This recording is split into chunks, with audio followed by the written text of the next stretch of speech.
What's going on, everyone? This is Titus Wang here, and welcome to another tier list video. I swear these tier lists just get longer and longer every time, because today's tier list is on every single minigame in Mario Party Superstars. Shoutouts to Alex Game YT for redeeming this with his channel points, because he requested me to do this, and now we're here actually doing it. And I feel like this is going to take even longer than the last one did. But hey, you know what? As long as we're having an in-depth conversation, that's all that matters. I'm also streaming this live on Twitch because I'm here and chat is on the left. There we go. That's my left. If you guys want to check out more reactions like this one, definitely hit that subscribe button. If you want to be here for actual live reactions, go check out my Twitch channel. Link to that will be in the description below, as well as all my other social medias. Dude, the music in this game, though, is such a bop. Like, forget the mini-games, man. The music is honestly where it's at. Although all the mini-games in this are pretty fantastic, too. At least the whole selection of mini-games. There's clearly going to be some mini-games in here, you know, that, you know, in a sense, nobody really expected, nor did anybody ask for them. Because, just so you know, the tiers in this tier list go from perfect to nobody asked for them. And, well, I think it's time that we actually get started in ranking all of these. So here we go. As you can see, the 100 minigames are in fact out of order, but I do believe I remember at least the names of the majority of these minigames. Because there's definitely a couple of them in here that I don't quite remember the names to because they don't show up in regular play, but that's totally fine. It is what it is. Excuse me. Hey, look at that! It's the intro music from the beginning of this video. There you go. I'm telling you, dude, the music in this game is such a bop. I need to, like, actually stop gushing over the music so we can get onto the soundtrack. God, see? I have the soundtrack stuck in my head. I literally just said soundtrack, and this is not about the soundtrack. This is about the minigame. Although the soundtrack does have bangers. Anyways, first minigame on this list is Mushroom Mix-Up from Mario Party 1. In this game, you have to basically go to the color tile that Toad is calling, and if you fall into the water, you lose. And if you didn't know this already, something that they actually changed from the original, the original being Mario Party 1, is that now they actually have designs on each of the colored tiles. Because beforehand, you know, some people would talk about how color blindness was like a real issue, and how playing Mushroom Mix-Up was actually kind of not ideal for those people who had color blindness. So the fact that they were able to put the designs on this for the remaster is actually incredible. Now anyone can play this, you know, without any issues at all, knowing what colors they have to stand on. Because if you don't know colors, you can at least know the designs, and that's great. Now in terms of where I would rank this minigame, honestly, this is a good one. It really is, honestly. It brings back that spirit of classic Mario Party for sure, and the fact that they actually modified this to make this better for colorblind people, I'm actually thinking about putting this minigame in. Yeah, I'll put it in really good. I think just the overall change that they made helped so many other people actually understand this game, because I feel for y'all colorblind people. I clearly don't know what color blindness looks like, but I can imagine it's probably miserable only being able to see black and white most of the time, or gray, or whatever bland colors are in this world. But I'm happy that they changed this for y'all. That's actually amazing. And next up, we already have a classic. Shy Guy Says. I mean, you can't have a Mario Party, or at least not a Mario Party reboot, without Shy Guy Says. Yes, I understand, you just have to pick the right flag, you know, with your trigger buttons, and you know if you fail, you're out, but it's just something about this game that's just so iconic, you know? Just the idea of feeling so frantic as you're trying to pick, you know, between left and right, it's just incredible. And especially if you're playing this online, the matches get really intense, and I actually love that about this.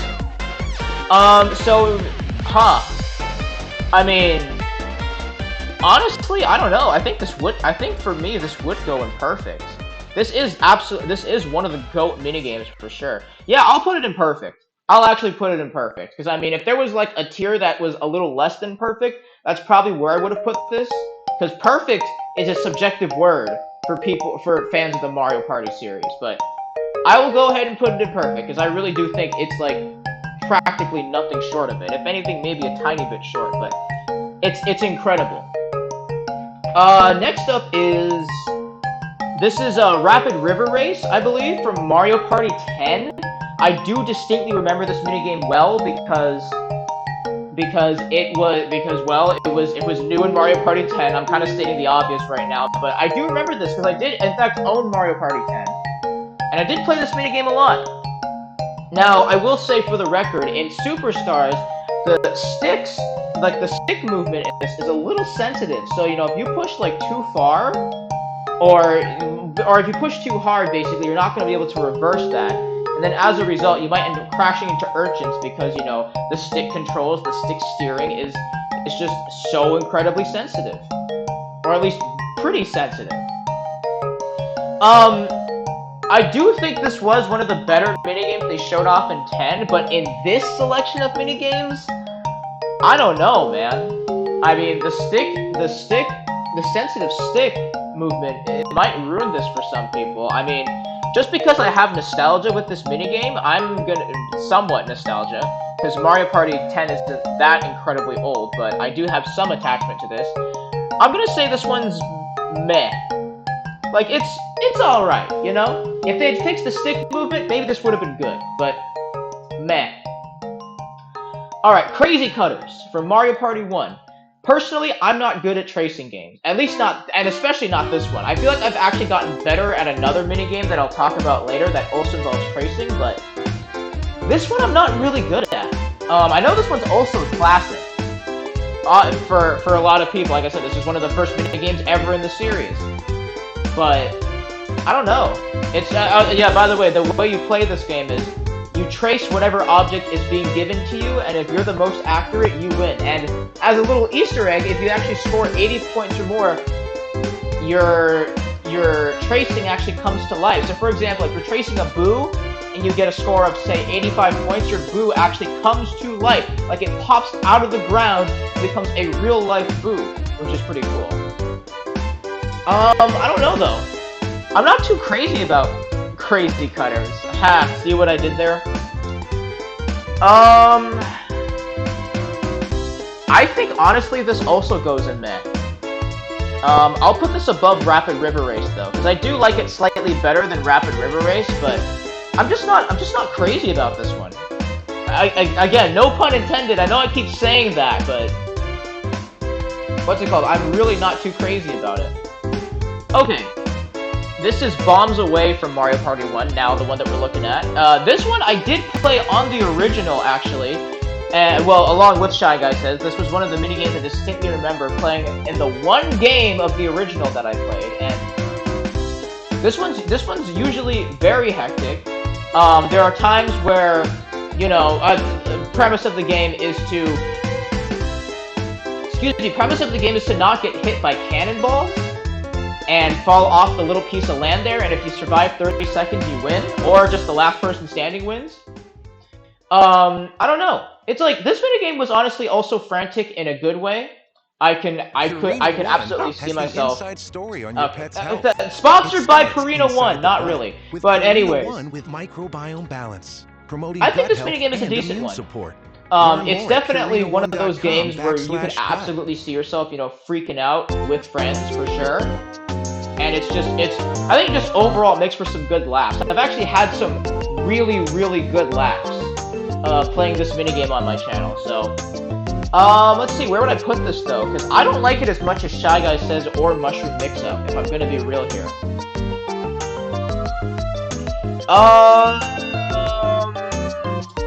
I'll put this in good. I think it's a decent minigame.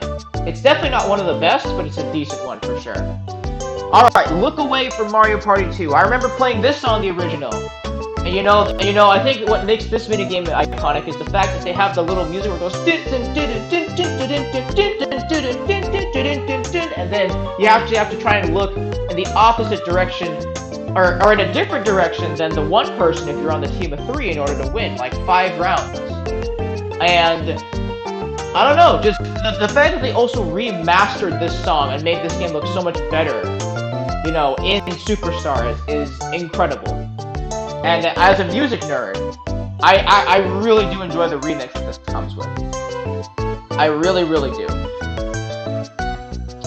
Now, yeah, I think that's all I have to say about this minigame. In terms of where I would rank this, though, I mean, I think this is a good one. I think this is definitely up there. I'll put this in really good, actually in front of Mushroom Mix-Up, because again, I'm just a sucker for music. You know, I think it's just absolutely wonderful that they brought this back. All right, this is Quicksand Cache from Mario Party 2. Quicksand Cache. And this one is a coin minigame, which they brought back coin minigames in Superstars, where you basically any coins that you collect are basically yours, and it's pretty sick how that works. So this is a 1v3 minigame. I should have probably also mentioned that Look Away was a 1v3, and that most of these we've gone through a free-for-all so far. But in Quicksand Cache, someone is in a Bowser suit. They control the pool of quicksand in the middle, and they steer it so that they can possibly steer away coins from the team of 3. And any coins that sink to the bottom are the coins that the person in the Bowser statue gets. I'm not particularly crazy about this coin minigame. This coin minigame could honestly go either way depending on how the one person plays or depending on how the team of 3 play. It's actually somewhat balanced compared to the other 1v3s in here. But it is a coin minigame, so you know it's always nice to play this minigame for sure. It's just in terms of the actual gameplay itself, I'm not like I don't go crazy over it, but I do agree that this is a decent minigame. I'll probably put this in good behind Bombs Away. And I think this next minigame is something that we can actually all agree on. Sneak and Snore from Mario Party 2. This game was so incredibly hard to win in the original, and it's still kind of hard to win in this game now. More or less, if you're playing with 3 other people, you'll probably end up tying in this game. The objective is to basically waddle along in a barrel and hide when the chain chomp, by the time the chain chomp wakes up, but you have to predict when all of this is going to happen. And if you ever get caught even once, you're out. And well, it's very easy to get caught in this game because there is, in fact, some delay when you decide to let go of moving and then to proceed to hide in your barrel. And that delay can, in fact, screw you over. And to be honest, I think I have to agree with people here when, you know, they honestly wondered why this came back, because I did play this on the original and I found it really difficult. And I don't know, it's just this minigame just doesn't do it for a lot of people, and it doesn't do it for me either. So I think this is the first one I'm gonna put in nobody asked for them, because Sneak and Snore is just a really easy game to tie on. Because it's just that hard sometimes, you know? And I feel like if it wasn't so hard, this definitely would have been higher up the list. But it's just, you have to anticipate the delay and stuff. It's wild, honestly. Alright. This is Roll Call from Mario Party 2. And I'll be completely honest, I kind of don't like this minigame. Because it's not competitive.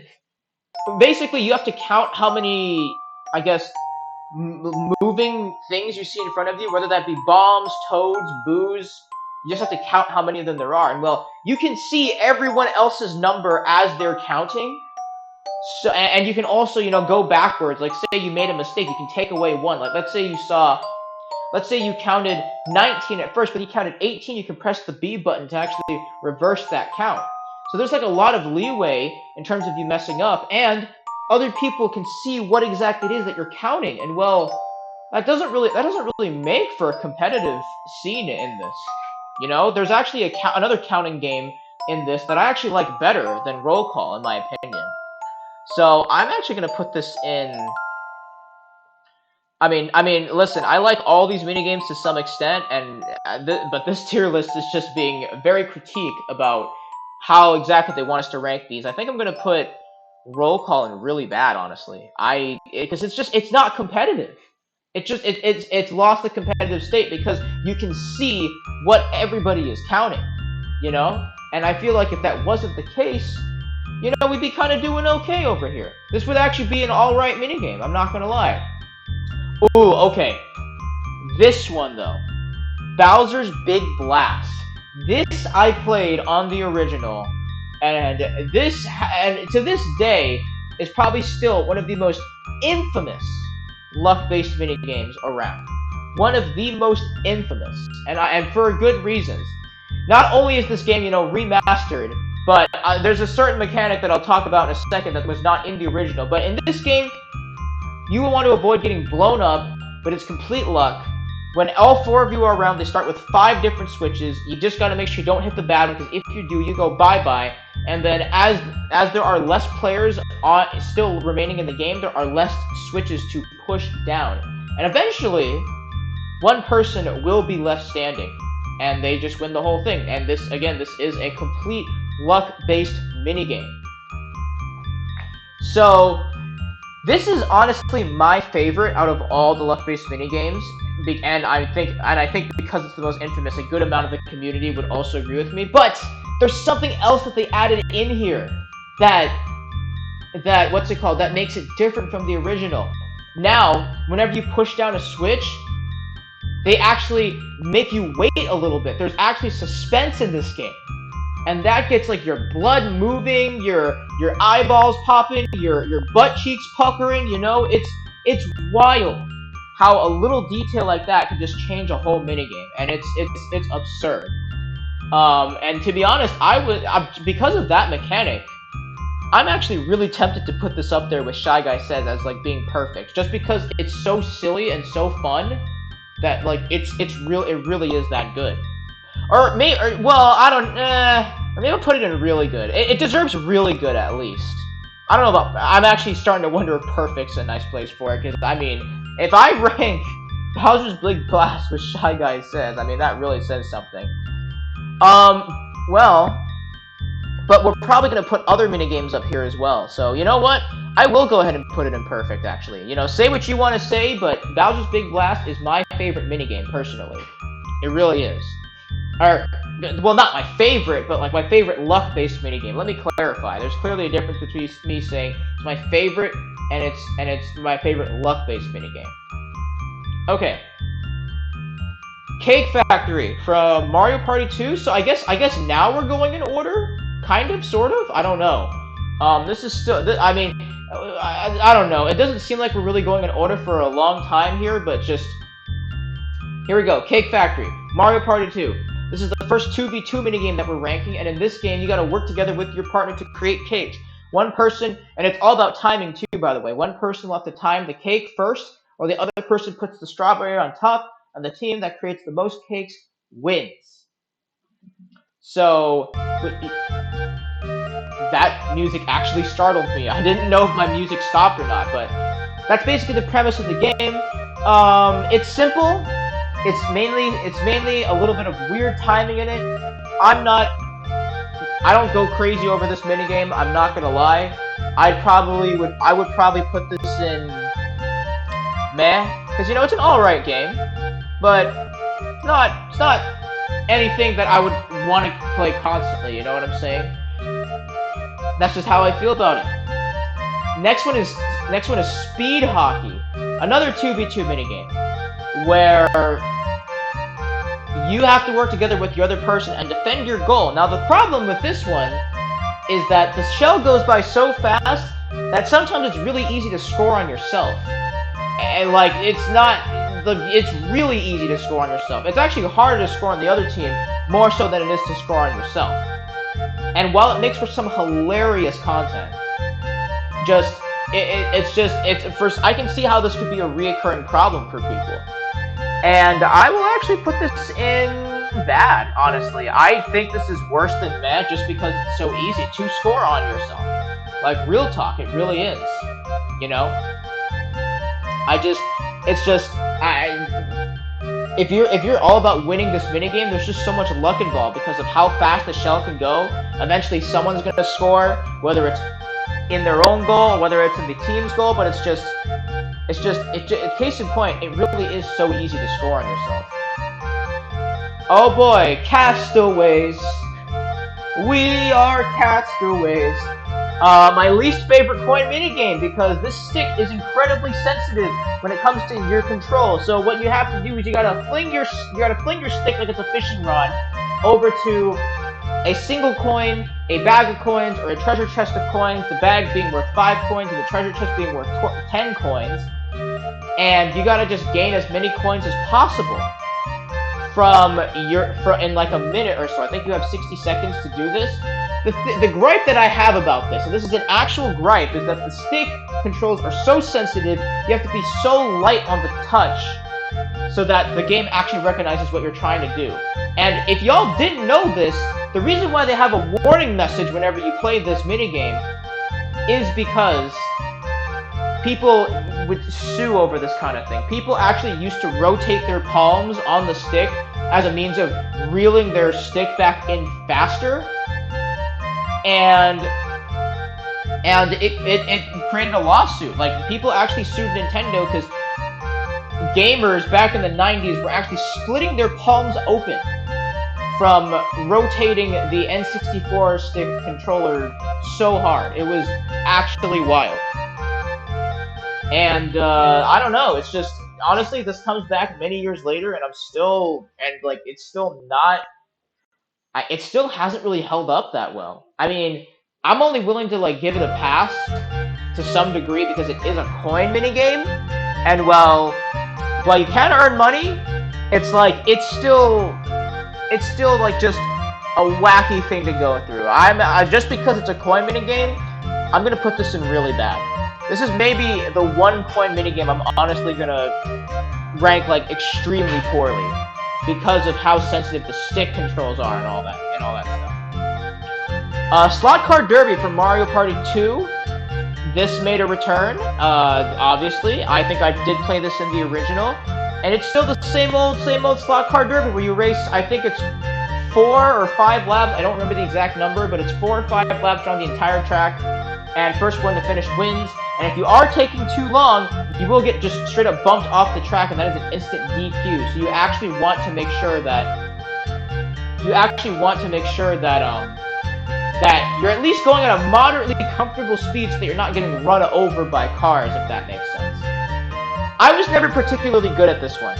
I would get smoked by people every time I played this, and I've kind of accepted the fact that I would need to practice this a lot to get good at it, but I do think the novelty of it is pretty cool, you know, that all of us are, you know, little cars and just racing around. So I will actually put this in, I mean, I think it's decent. I'll put this in good. Behind the other two, though. Mecha Marathon from Mario Party 2. In this game, all you do is mash A and B at the same time as fast as you can for 10 seconds, and then you just watch your little Mecha Shy Guy go as far as they can, and the one that travels the most distance wins, or covers the most distance wins. And what's it called? This one actually, I mean, this one's just straight mashing, and personally, I'm not the greatest masher, but I think this might actually be my best mashing minigame just because, what's it called? Just because it's 2 buttons and not just 1. I don't know why. I can't do well on just 1 button, but I can do better on 2 buttons. That kind of thing. So, yeah, what's it called? This one's cool. It's nice, simple mashing for 10 seconds. I will actually put this also in good. Probably behind all the other ones, to be honest. Next is Balloon Burst. Balloon Burst is a 2v2 minigame where you have to work together with your partner to burst a Bowser balloon before the other team to win. And I'm not very enthusiastic about this one. I don't prefer this over other 2v2s, that is for sure. So I will probably put this in meh. Probably. I think that's honestly where that will go. Next up is shoot, I actually forgot the name of this one. Was it like Shell? No, it's not Shell something. I actually forgot the name of this tank minigame. I'm gonna feel bad about it, but whatever. I don't remember this, but I know this was also in Mario Party 2. But again, I'm straight up blanking on the name. This game, you basically move around in tanks, you shoot down people. Everyone, I think, has 2 lives, so the last person with any lives remaining wins. And yeah, pretty much that's ultimately how that works.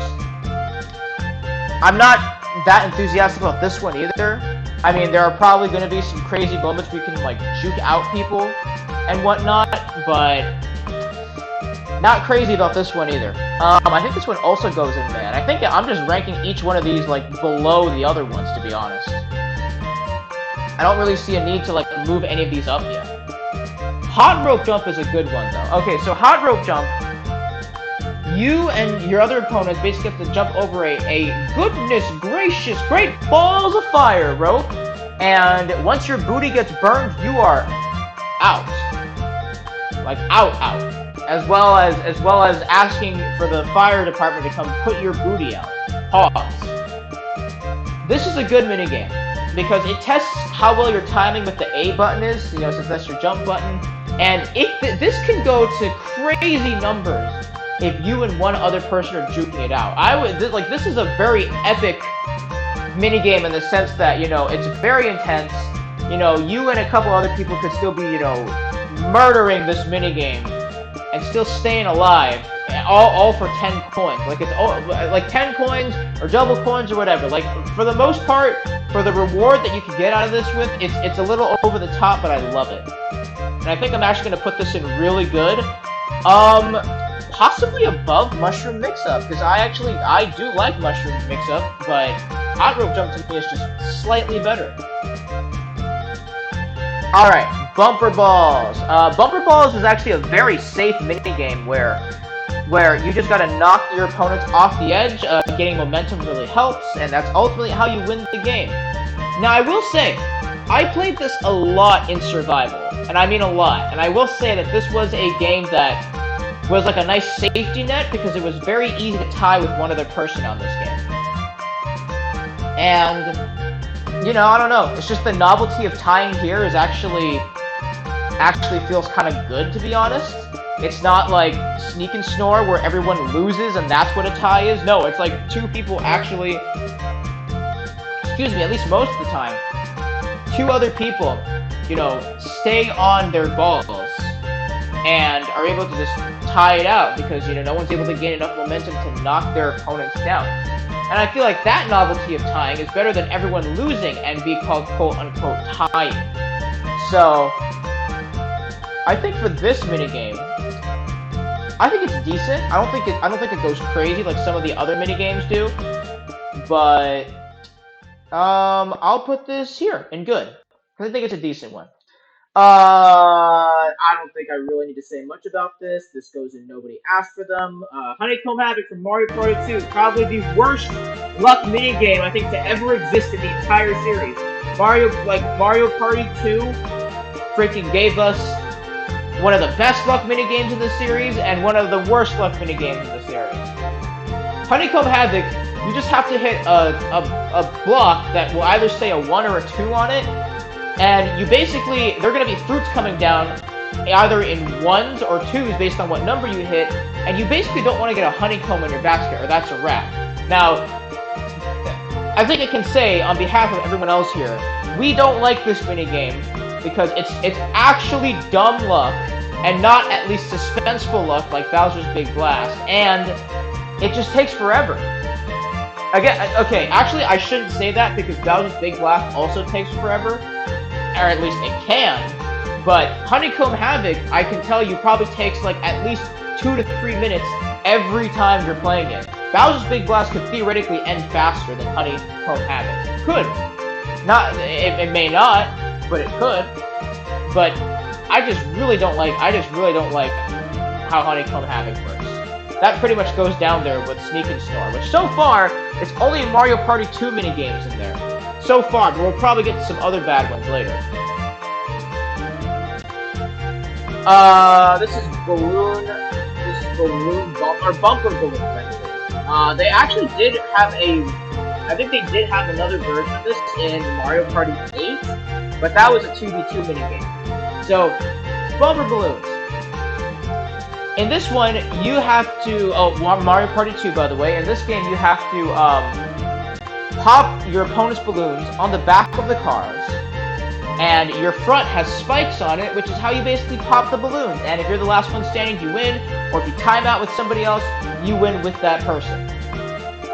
Not really crazy about this game either, to be honest. I'm kind of surprised how many games I've already put in there. This is probably going to be another one that goes in that list. Because also the driving controls are a little wonky in that game. At least for me, they are. Where do I want to put bumper balloons?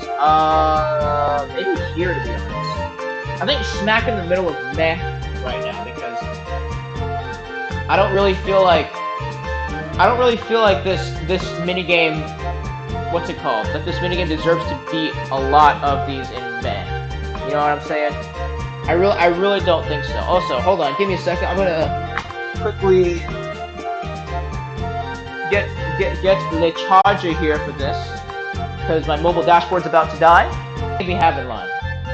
It's called Sky Pilots, from Mario Party 2 also, I think. There were a lot. I think 2 and 3 absolutely had the most representation in this game, which makes sense, because these are people's favorites, arguably.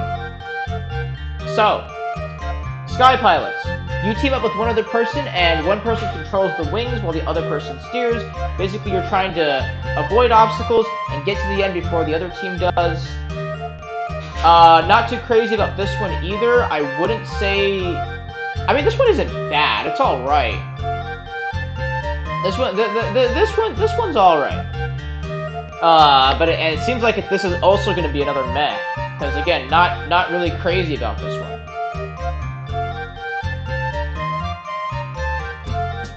Yeah, I think this will go in meh. I don't know where, though. Maybe, like, here? I guess, like, between Balloon Burst and... I really can't remember the name of this game for the life of me. I don't know. I don't remember what it is. Alright. Dizzy Dancing from Mario Party 2, I believe that's what this was called. Yeah, Dizzy Dancing. Okay. So, Dizzy Dancing in Mario Party 2.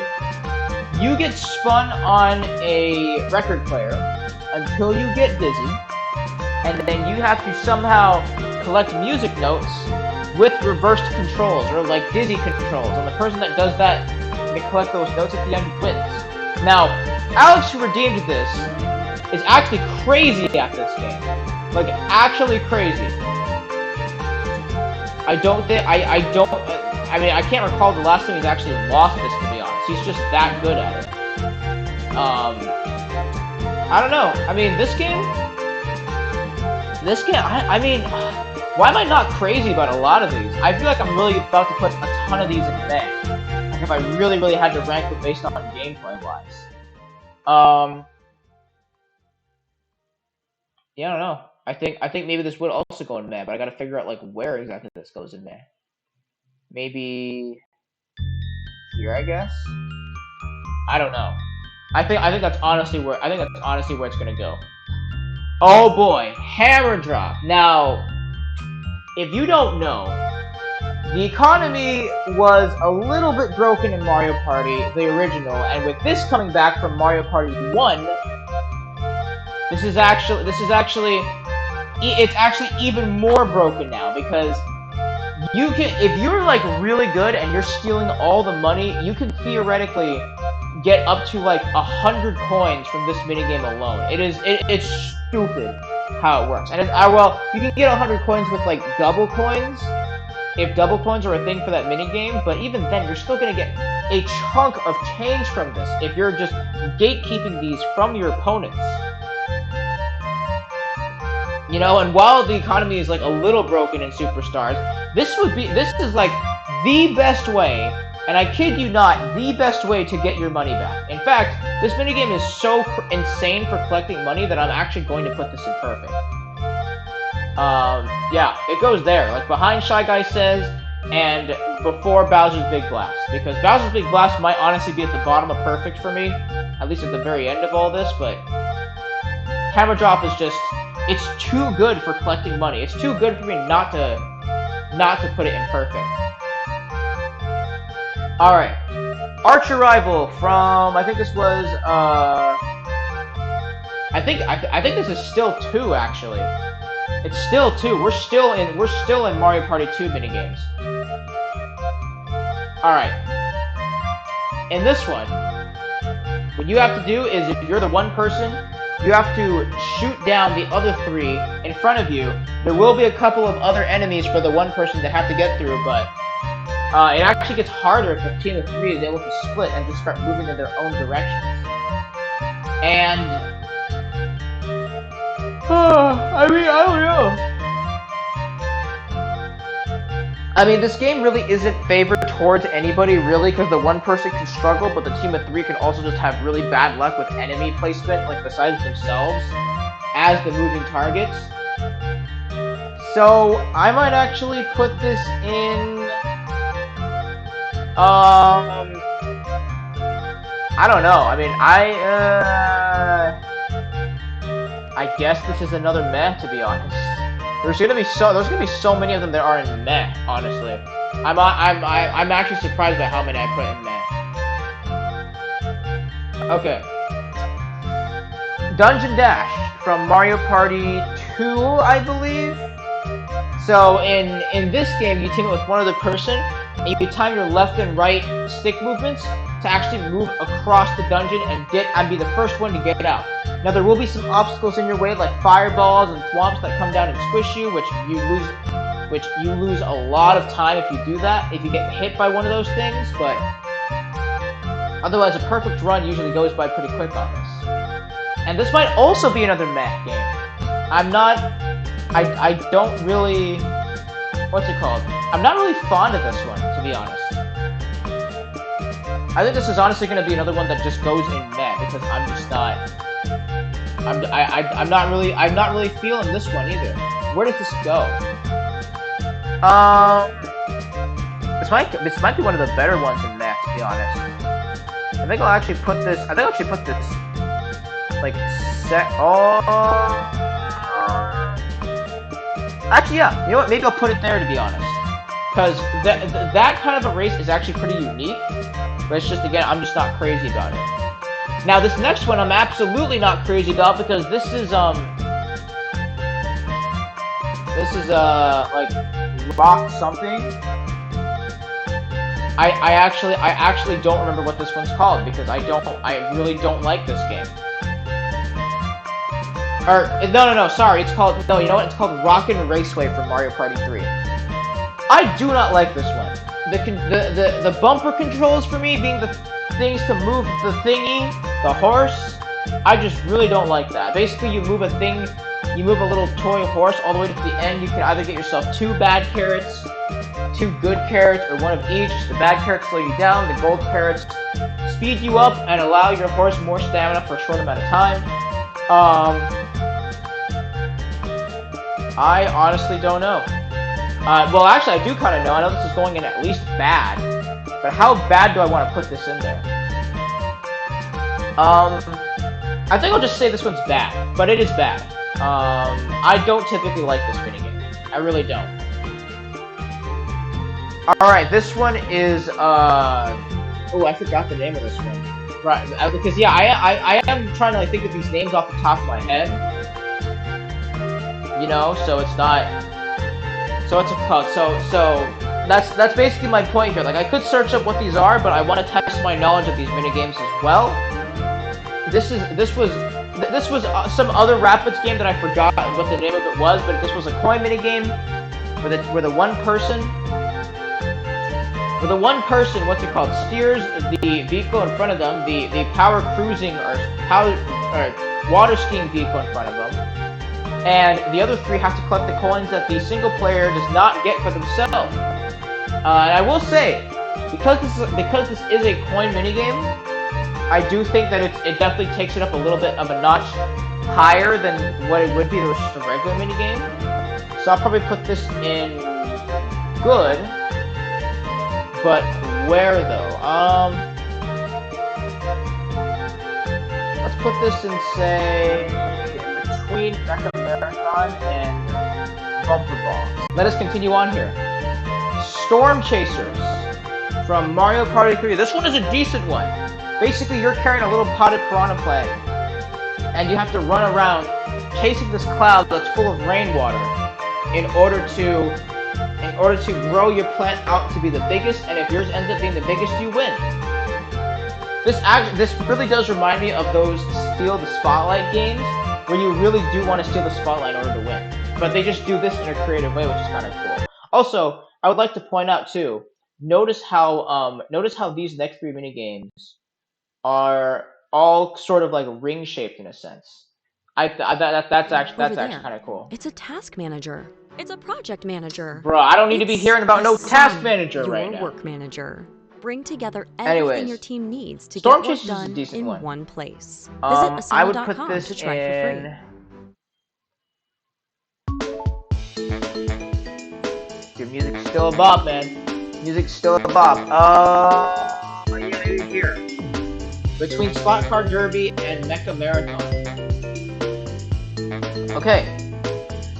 I believe this one is actually called Puddle Paddle from Mario Party 3, but we actually haven't played this too much.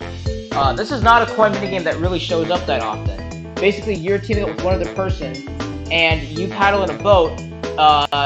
Hammer Bro is going to be tossing out coins in the water, and you want to actually try and catch him. Sometimes you can also toss out money bags as well, which is great.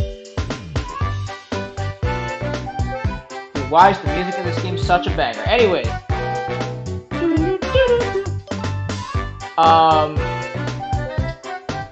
Since this is a coin minigame, I'm also willing to put it in a decent spot. I'm not too crazy about the game mechanics usually, but the fact that this is for coins actually makes it better. So I think I'll also put this in good. Maybe at like the bottom though. Yeah, maybe at the bottom of good. That's where I'll actually put that. Title Toss is a decent one. For Title Toss, if you're into one person, you're trying to get people out of the water, so you have to jump on your boat, ground pound on your boat, do what you gotta do basically, and just go crazy on your opponents.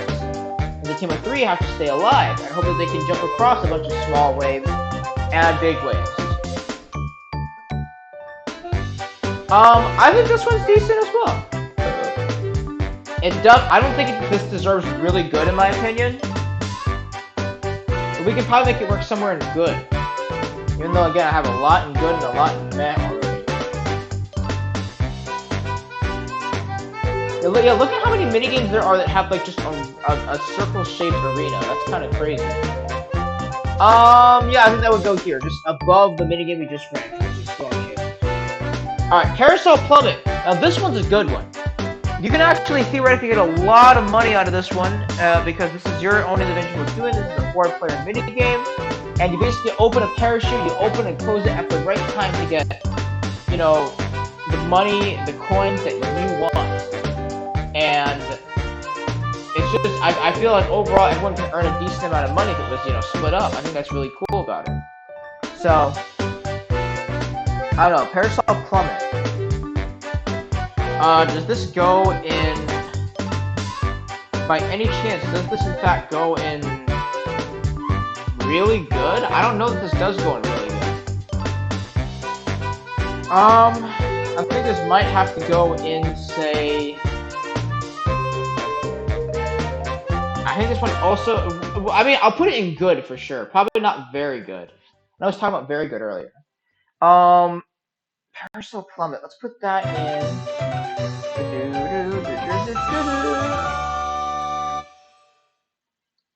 Let's put that in.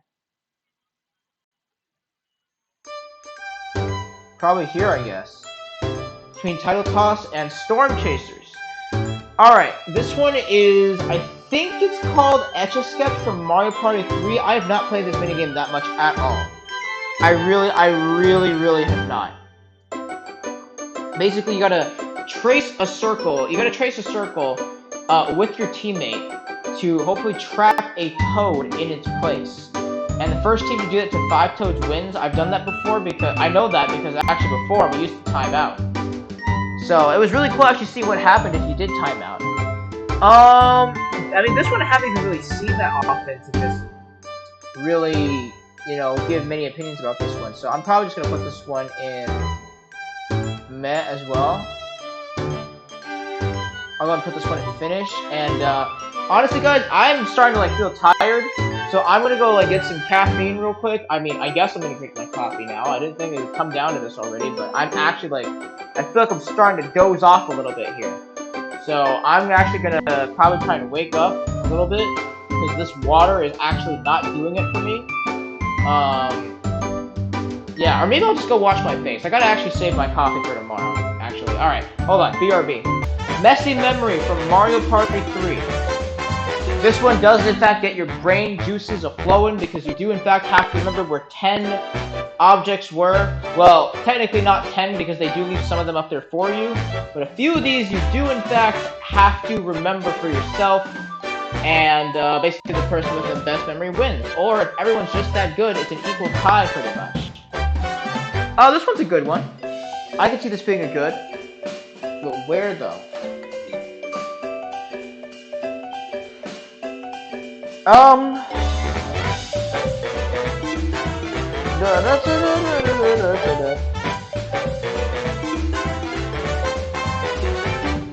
Alright, I think I'm actually gonna put this here, maybe? Between Tidal Toss and Parasol Plummet? Yeah, I think I'll leave it there for now. Facelift from Mario Party 1! Oh boy! This was before this game even came out. Just a quick side note, Mario's stretching of his face in 64 pretty much defined a generation of, you know, people that enjoyed playing the game seriously, and now our generation is full of people that meme Mario's face whenever he gets stretched out. It's just a way of screwing around, if you will, which it's great. You know, I'm all for them memes, and Facelift is no exception.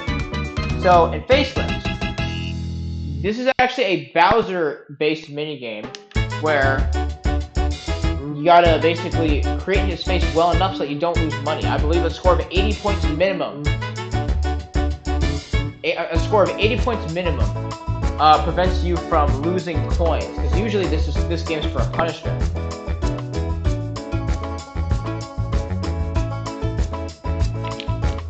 So, I mean, this one's also good. When I say it's very good, though, I mean, it's definitely the safer of the 3 Bowser minigames for sure. It is most definitely the safer. I don't know. I think for this one, I'm gonna have to probably say also good, but where though? It probably beats most of the minigames here. These are most of these that I've put down here are races as well.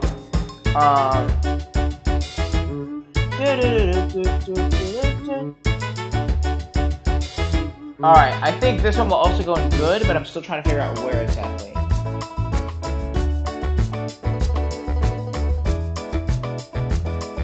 Alright, I would say here. Maybe, or here, I guess. Between Speed Circuit and... Or no, sorry, wait, did I just say... Or, what's it called, like Race Car Derby or something? No, or Slot Car Derby, that's what the minigame is called. Slot Car Derby between Slot Car Derby and Tidal Toss. Next up, the TikTok Clock, one of my least favorite dual minigames in this game, just because sometimes I can be really bad at timing stuff. And honestly, I know that's on me, in a sense, to a lot of extents, maybe, but... what's it called? I don't know, it's just out of all this stuff, it's just... This one doesn't do it for me, you know what I'm saying? I basically have to just nail the timing of my jumps better in this game to get better at it. It's very creative for what it is. Like I will say it's actually pretty creative. So I will in fact have to probably give this maybe a good. I think. But where though?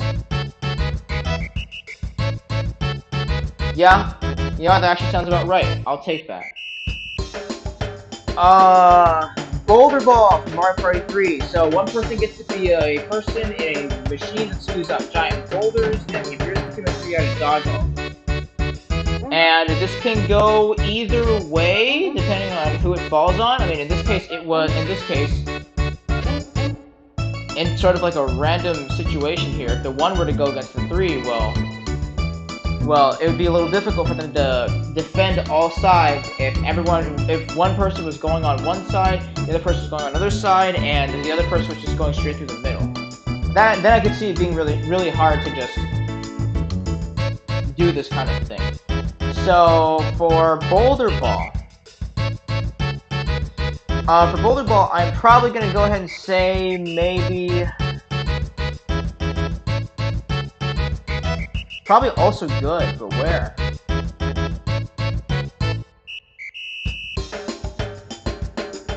Okay, you know what? This thing can go here between Draco Meteor. Draco Meteor. Holy nuts! What am I even saying? Sorry.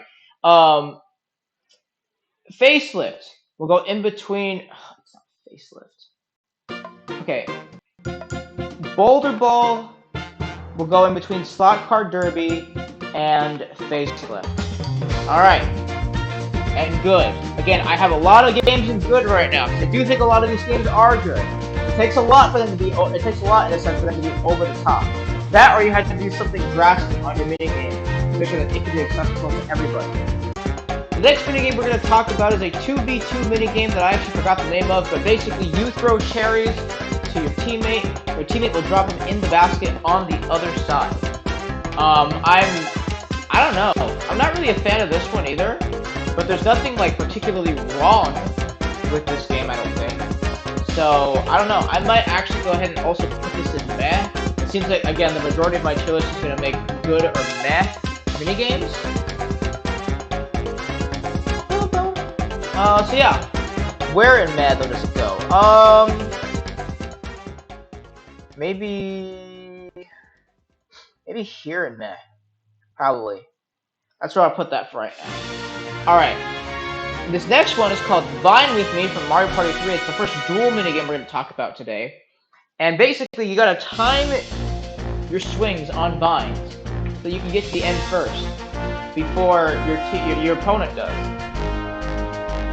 And I actually really do like this one. This one is actually a novel one from the originals. I'm actually glad it made a resurgence. I don't think I played this when I played the original one time, but it's a good minigame for sure. But how good though? Probably also not really good, but somewhere in good.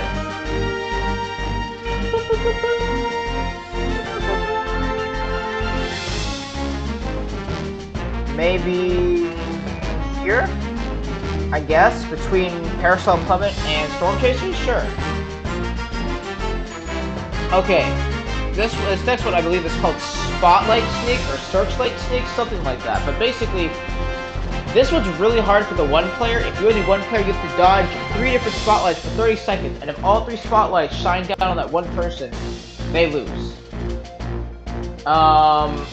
Where would I put this? I mean, this was just really difficult for the one person.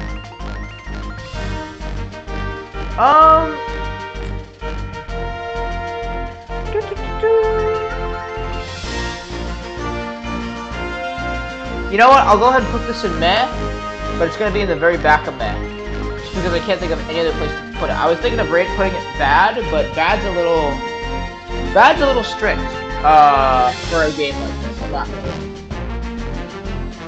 Alright, Ice Rink Risk from Mario Party 3. This is a good one. This one definitely gets you on your toes for sure. It has been a run killer for me personally in survival. Basically, in this game, we're all stuck in an ice rink, and we have 30 seconds to dodge spiny shells. Eventually, we get to 10 seconds. There's 3 of them, and they go by really super fast. I don't know anyone who's honestly beaten Ice Rink Risk all the way through. And let's see what I want to do here. I think I'll go ahead and put this in what's it called? In good as well. Again, a lot of these are just gonna make them good.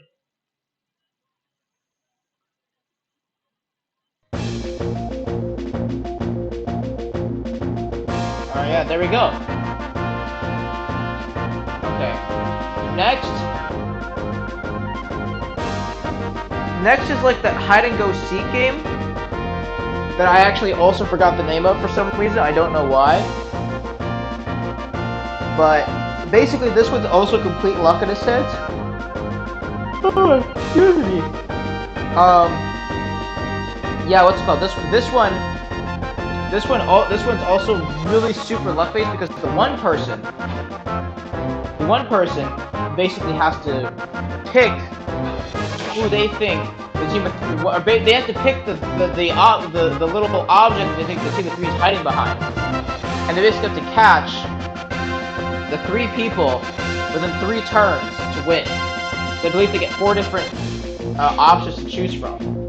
And well, this one normally would be, I guess, bad for me, but we did have a crazy funny moment on my channel with this, where Ava found all 3 of us on the first turn. So I think this one would honestly be probably a little bit above bad at this point, just because of that one really good memory. I'm gonna put this maybe in...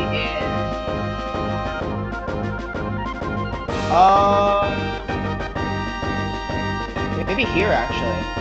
Between, I think it's called Etch-a-Sketch and whatever the tank game was called. I can't remember for the life of what the tank game was called, though. Alright. Mario's Puzzle Party. This definitely has some mixed opinions in there. I could probably say I'm one of those mixed opinions, because I played a lot of Tetris 99 way before Superstars was ever even a thing or before it announced. Still play it quite a bit to this day, and well, I could say that that game has trained me well for Tetris in a sense, even though again it is more luck-based. And you have to be really lucky to just end the game instantly. There's a certain like wombo combo you can do in like some builds, or maybe all builds, depending on how you actually play it out, and you can just get to 100, and you just get to a 100 combo in 5 seconds. It's dumb. It actually is low-key dumb, not gonna lie.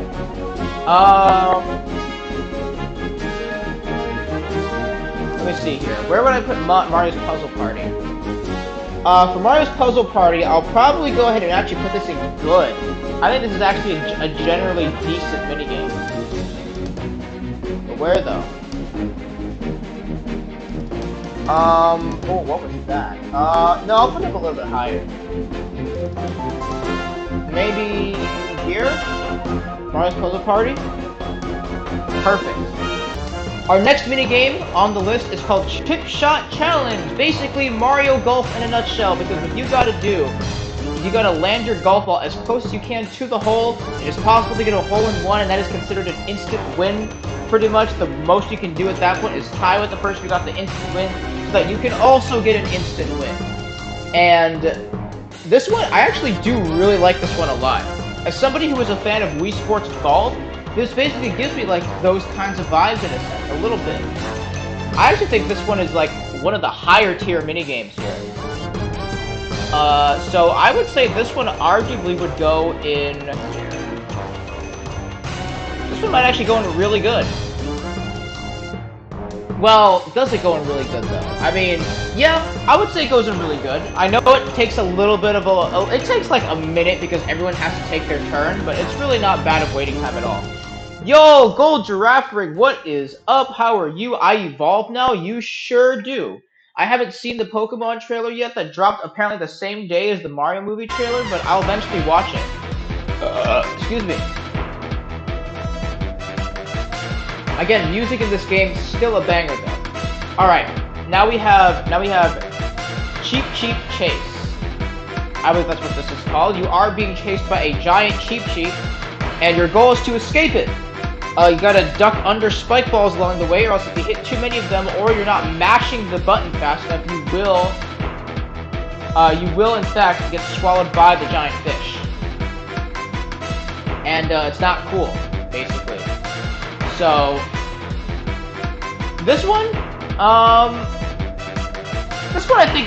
I actually think is a decent one. This one probably goes in good like a bunch of other ones, to be honest with you, but yeah, what's it called? I don't know. This is definitely a unique take on a race for sure. So I think I'll also go ahead and put this in good, I guess. But where in good? Because I have so many of these games in good. Like so many of them.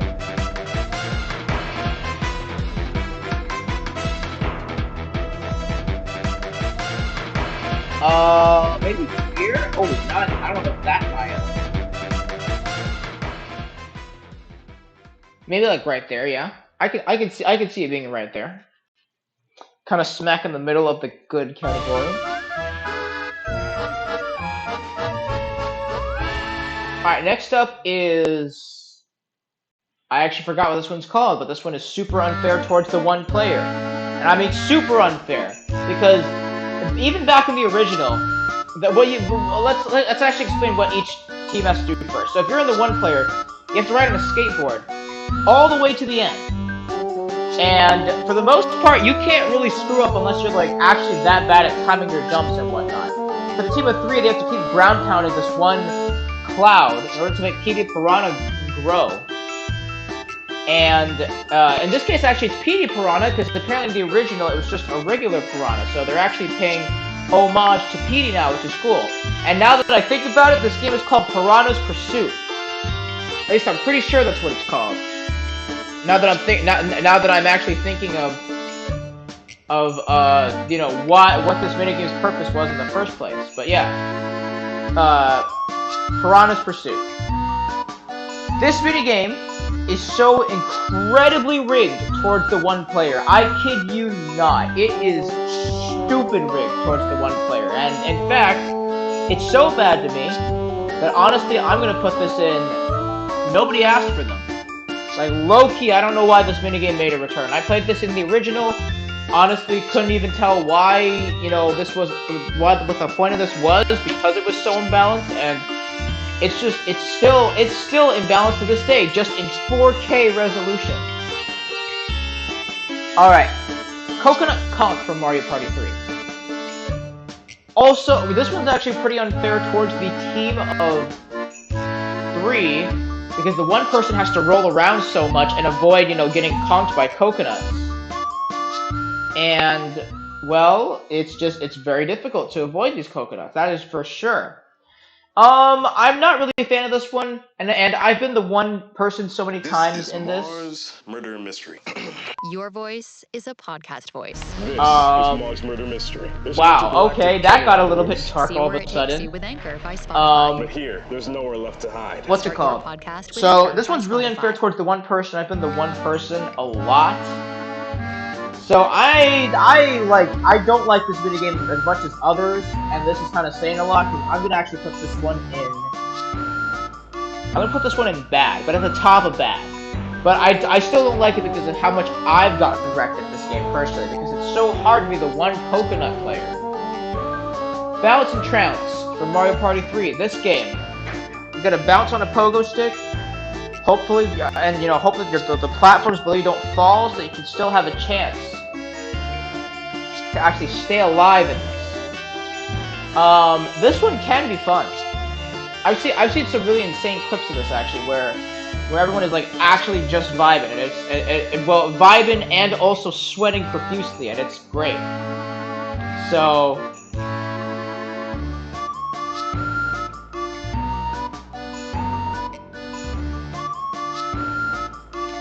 yeah, I don't know. I think I'm gonna actually put this in probably good, but where in good though?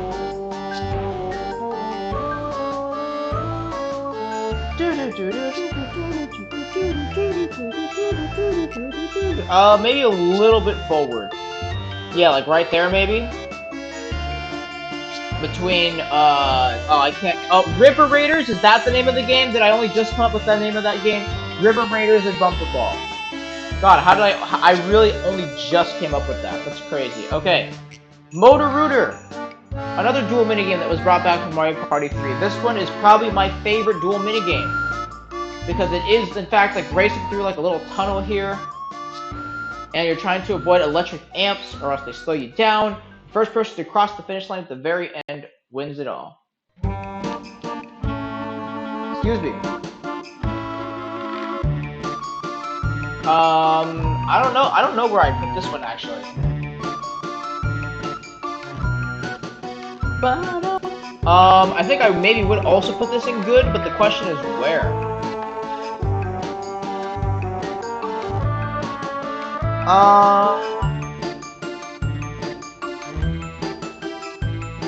Maybe here, and then a few spaces up.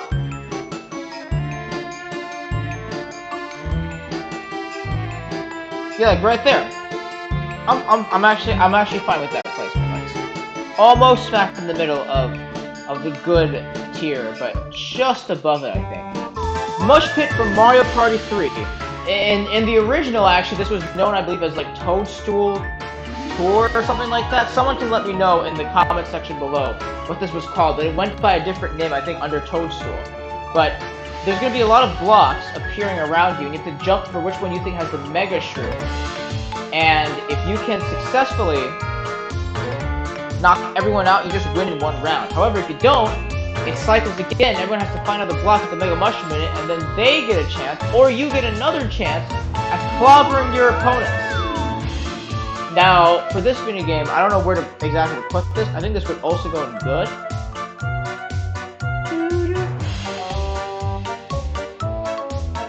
Right there, yeah. Sure.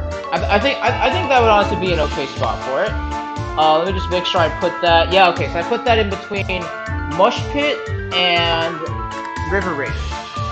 That's what I put it in. Oh, it's a pizza. So I am a pizza fan by heart. I've eaten so many pizzas in my day because pizza is just my favorite food of all time. And honestly, looking at that scrumptious pizza that Mario and friends are eating, you know, in order to win the entire game, because, well, in order to win that mini game, because the team that eats the most wins pretty much. It's all about mashing buttons and finding that control stick. So, because I love pizza so much, I'm inclined to actually put this up pretty high, because there's not another mini game there's not another minigame that in fact has a pizza in there.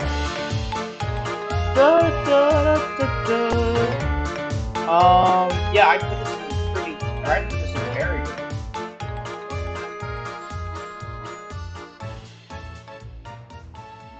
Yeah, okay, there we go. Up next is Snowball Summit from Mario Party 3. This is actually a really creative game of survival where you have to basically craft snowballs and pretty much push them in the opponent's direction. And the crazy thing about this is that I don't think you can counter the big snowball unless you have another big one of your own. So that's basically instant death right there. But like I said, this is definitely one of the more creative mini games out there. So for this, I'm gonna put this where exactly?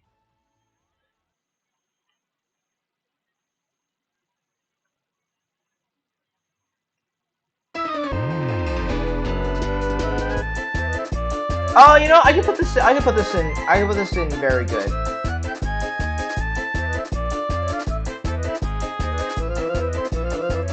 All right, there we go.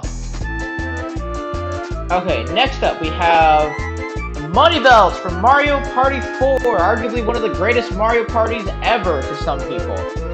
So, Money Belts, really good coin minigame here because this is a 1v3 coin minigame where one player starts up at the top and the other three start at the bottom.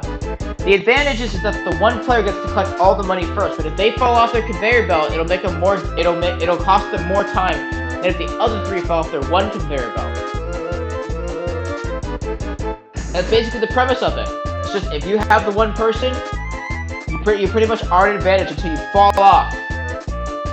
And, well, end up losing a lot of valuable time to possibly earn yourself more money. So for this one,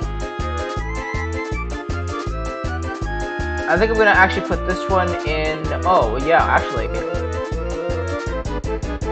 Nope.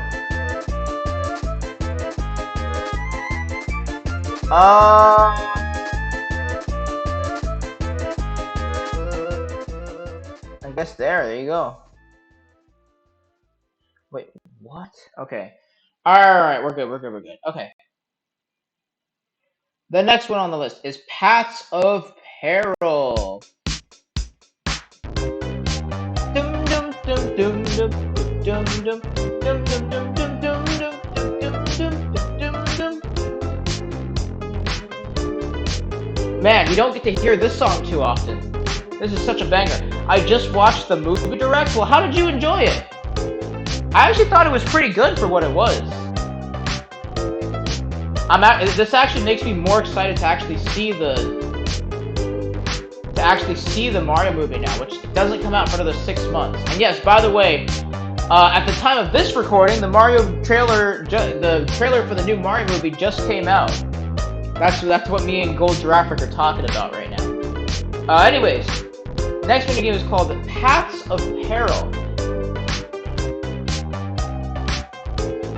This one's actually also a pretty fun one too. By the way, I've never heard the entire remix of this song before. If you guys don't know where this comes from the one station in Horrorland where you can pay the booze to like dance with you, and it turns into daytime. This is the one song that plays, and I've never heard the full version of it before. But it sounds real. It sounds bumping. Is all I'm gonna say. All right, Paths of Peril. Basically, you want to travel along the path. Don't fall off, because if you fall off, you lose time, and you want to be the first one at the very end. You're always going to have split paths to take, at least 2 different decisions. And you can take the short path or the longer path, but either way, not falling on that game really helps. So for this, I'm going to actually put Paths of Peril. Where do I want to put this one?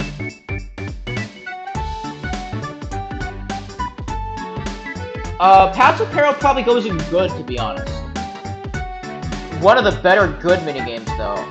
Let's see, like...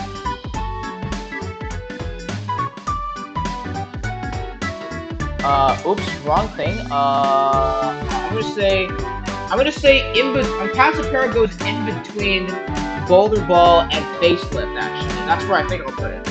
I'm looking forward to seeing the movie, but I do wish that the voice actor for Mario still sounded a little bit more like Mario. Yeah, I do agree. Chris Pratt does sound like himself when he was playing as Mario, but you do also. But I guess people said in the comments of that video that we should give it some time, because we didn't actually get to hear very much from Chris Pratt, and there's still the 6 months before the movie comes out. So who knows? Maybe he'll actually try to be a little more Italian. I mean, if he doesn't, I guess it's not the end of the world. At least the movie just looks really good. And I'm honestly just kind of hyped to see it in 6 months from now, which, again, is going to blow by quickly. Next one is, oh, here we go. Next one is, go! Basically, in this one, if you're the team of 3, you gotta kick 10 soccer balls across, past the goalie in less than 30 seconds to win. If you're the goalie, you have to block all the balls and make sure 10 goals don't go in. This one is actually kind of balanced in my opinion. So, I don't know. See, because, not very many 1v3s in this game are balanced, and I think balancing is actually a good thing. So I might also put this in good, but probably not very high up in good. Maybe like there, I guess? I don't know. Between Mush Pit and River Raiders? Maybe. I'll honestly consider putting it there. Next up. So this one is called Trace Race from Mario Party 4. Basically, it's not about how fast you do this race, it's about how accurate you are when it comes to tracing your line at the very end. And if you trace your line the most accurately, you will win. This one, I like the concept of it. It's just most of the time I'm not very good at it, or at least I can't draw as accurately as some of my friends can, because some of my friends are actually cracked at this game. Ooh, classic Woody Woods playing right now. This one doesn't go that much higher. Oh, well, actually, no, I should put this with the, well, no. No, never mind. I'll put that here. In between Mush Pit and... actually, no, let's move it up a little... Let's move it a little bit higher than that. A little bit? Yeah, maybe a little bit. Or I guess we can take this. Yeah, sure. Okay, so then that means then that... Oh, interesting.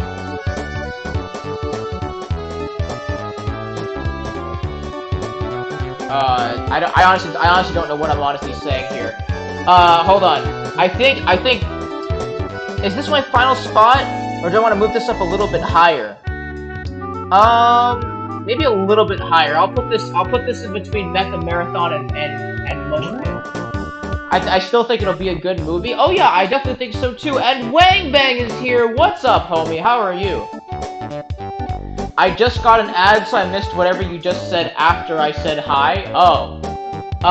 Well, I did not say much, honestly. I was just ranking where I think Trace Ray should go on this tier list.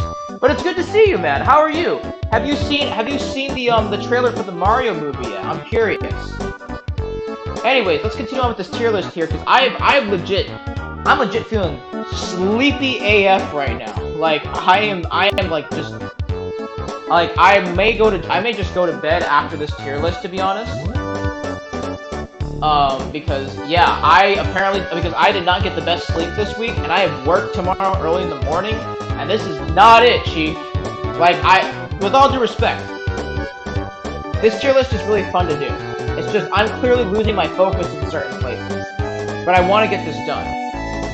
8 30-second ads. I'm going to reload the stream. Well, good luck doing that, because... Oh, reloading the stream worked? Okay, bet. Because I was going to say, sometimes if you reload, you might get even more ads. That tends to happen to people sometimes, because people run into a glitch where they'll get a lot of ads, and then they'll reset the stream, and then it just gives them more ad, because the ad cache broke on them. So then it almost counted like they never got those ads in the first place, which is very weird how that works. Alright, Bobsled Race from Mario Party 1. This is a 2v2 classic. You hop into a bobsled with one other teammate, and you just race all the way down. And now this one, I don't know. I'm not too crazy about this one. I'm really not.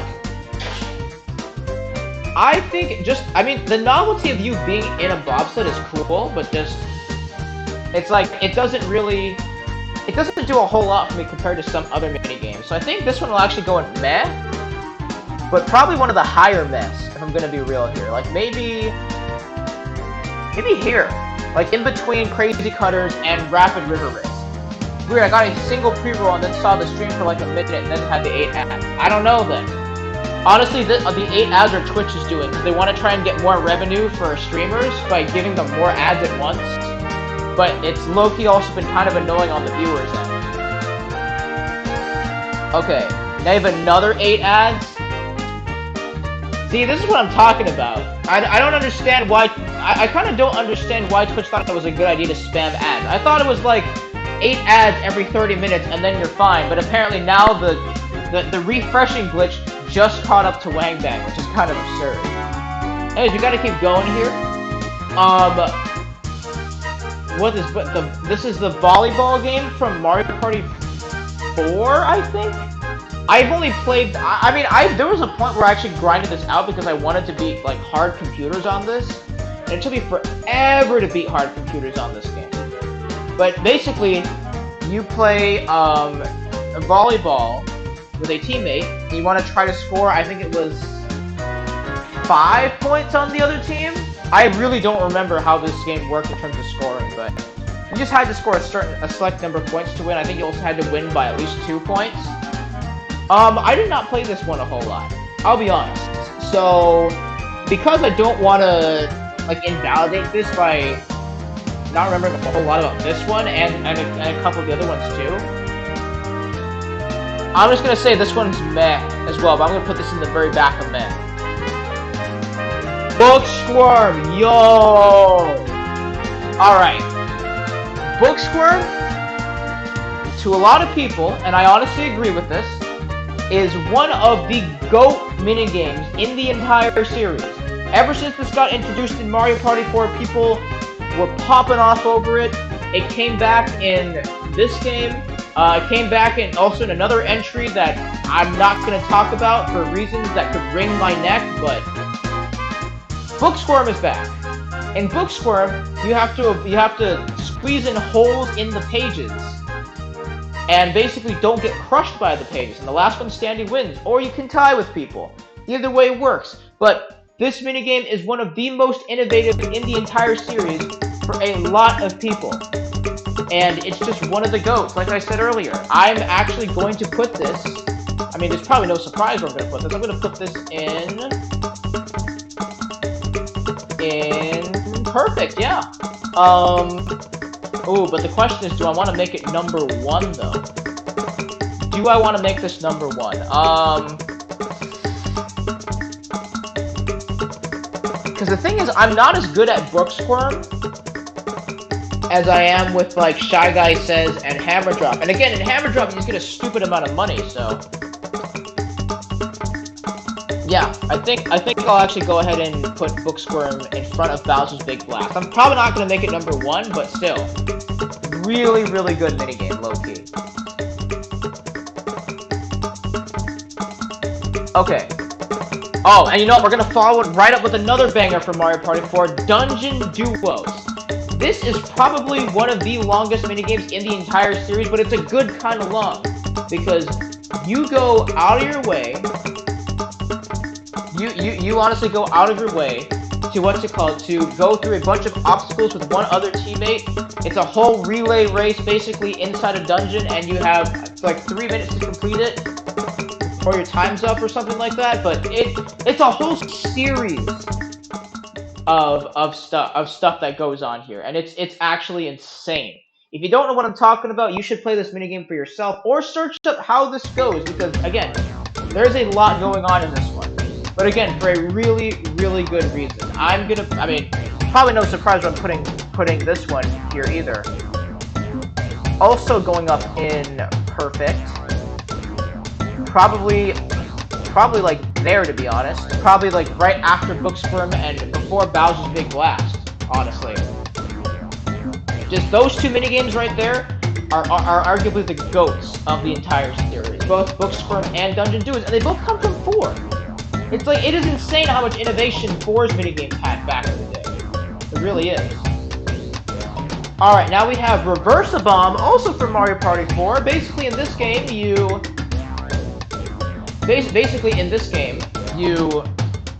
press buttons to send the bomb towards the other direction on the other team, and the goal is to not get blown up, or not have the bombs reach your side of the, I guess, the contraption there, before they blow up on you.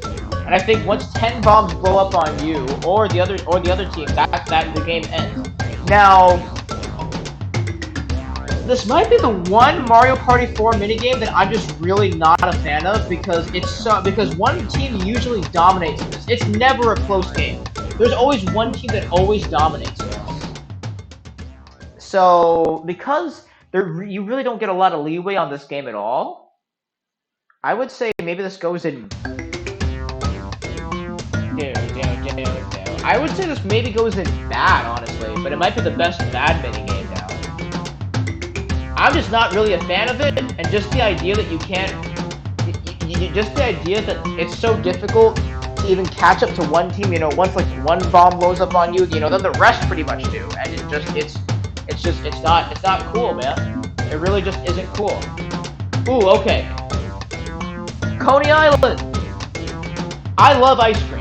Let me just throw that out there. Ice cream might be one of my favorite desserts of all time. And Coney Island is actually kind of cool, even though all you do is walk around and pick up ice cream, because, well, you're standing on the giant ice cream cone, I guess, on what is the statue of Princess Peach in, like, Candyland or whatever, or, like, Sugarland? I don't know. But basically, you're in, or in Sweetsville. I kind of like Sweetsville for the name of this, but... you're basically in Sweetsville collecting your own sweets. You know, like ice cream fell out of the sky. You know, Cloudy with a Chance of Meatballs 3's new plot. You'll love to see it. I think for this one, I'm gonna actually rank this one pretty high too, just because it also looks very aesthetically pleasing. Let's see. I am actually gonna put this in really good, but maybe at the very bottom of really good. Oh no, no, it's not that good. I'm just gonna put that at the bottom of really good, you know. So that I can at least still say that the ice cream that they threw in there holds a special place in my heart. Alright, now we have what this is this the Searchlight? No, well, Searchlight? No, it's not. I actually forgot what this one was called off the top of my head. Yeah, I kind of don't remember this one, actually. What the name of this was. But basically, this is a Daredevil minigame where, this is a Daredevil minigame where you basically have to try to flash your light on the Chain Chomp as close as he possibly can to get to you before, you know, you get your booty bitten by that thing. It is very possible to get 0.1 yards if you're actually that precise with it. This is a decent one. It's just one simple A press, you know. What you know, like one simple A press, and we're pretty much good to go. So I will actually put this in good. Maybe a little bit higher than some of these. Oh man, maybe like here, honestly. Between Motor Rooter and Cheap Chase. Yeah, that sounds about right. And that's from Mario Party 5, by the way, if I didn't mention the game earlier. Bill Blaster's also from Mario Party 5, so I think now we're in Mario Party 5 territory. Mario Party 5. I'm not about to rate Mario Party 5 in general. I'm rating Bill Blasters. So, Bill Blasters. This game is a lot of luck. You have to basically aim your bullet bills at the other stations and hope you don't get targeted yourself, but a lot of the times you will either get the cannons blocking the bullets that are coming towards you, or bullets colliding with other bullets, which, if you've seen in previous Mario games and how they work, they don't really do anything. So, let's see here. This one this one's to me too. I think I'll put this in meh. Probably, is that a good spot between, the Cherry Picker game and Etch-a-Sketch? Or maybe maybe this minigame here is called Etch-a-Catch, maybe. Something like that. I don't completely remember. I think I'll put Bill Blasters there.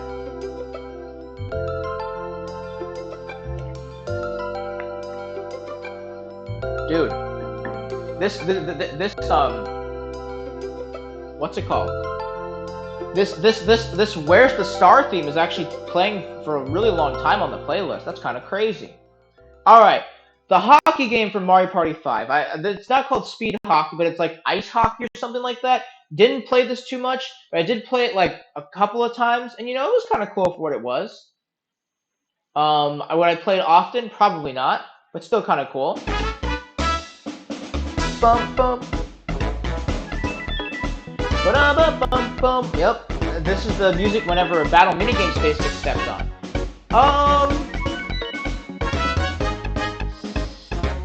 I'm probably also gonna put this in meh as well because I really haven't played these that often. So I'll just put that there. Or maybe, actually, well, I didn't spend nearly as much time on this as volleyball, so I'll put this up a little bit higher, actually. Maybe like here. It'll go up like there. How about that? That might actually be alright. Okay. Okay, Squared Away from Mario Party 5. This one actually might be somewhat balanced. I've seen like equal amounts of both teams winning on this. So in this game, if you're the one player, you're gonna be in a small cube where you move faster than the other three bigger cubes that have to try to corner you and chase you. And if the small cube person can stay alive for that entire round, they win. For the entire 30 seconds, that is. And And well, if the team of 3 get to crush the little guy before time is up, then they win. Overall, I think, you know, decently balanced game, I think. Not very enthusiastic about it, but I will probably at most put this in, like, good. Like, maybe here. Like, at the sort of the back here, and then, actually, no, you know, I think this is a good spot for it. Between Puddle Paddle and Ice Rink Risk. Okay. Oh, Later Skater. Don't really like this one. Never really figured out the controls on this. Basically, you skate around 5 laps, and if you're first, you basically win. But again, I never quite figured out the controls on this one. Never really did. And I'm not really a fan of it too much in general either. So I think I'm actually gonna go ahead and put this in really bad, because it's just that. Well, I'll put it like all the way up here though, at least in really bad, but still. Never really been a fan of this one. Whenever it comes up, probably will be. Tug of War from Mario Party 1, I believe. One person is in a Bowser costume, the other 3 are pulling against the Bowser costume, and whoever wins gets all the cash. Now this game though, flippin' also had that same lawsuit that Castaways had for splitting palms open, because people thought it'd be a good idea to rotate their palms and basically bust them wide open. So, what's it called? I don't know, I mean, the novelty of this game is cool, it's just this game also got a bad reputation. Like, it actually got a bad reputation.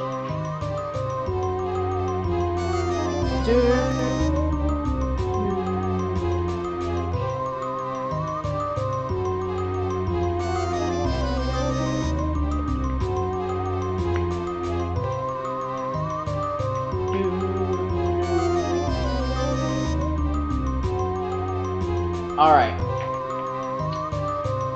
Okay, so for Tug of War, sorry, I was taking a little bit of a mental break there. For Tug of War,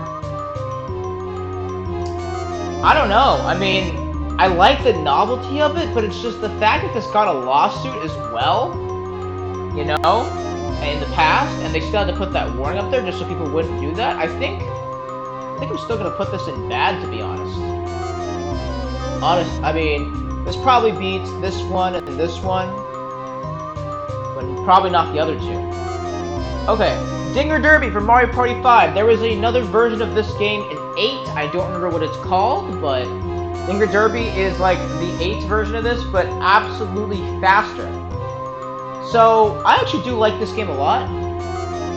I really do, because it kind of takes me forward, if you will, because this was the first version of this like fast-paced baseball-esque type of minigame to ever exist before 8's version came along. Yeah. Let me go ahead and put this up somewhere. I'm gonna put this in good, probably. I'm sure there are some people here. I'm sure there are some people that actually enjoy that do in fact like really enjoy this minigame. I don't know where I put. Okay, there's Dinger Derby.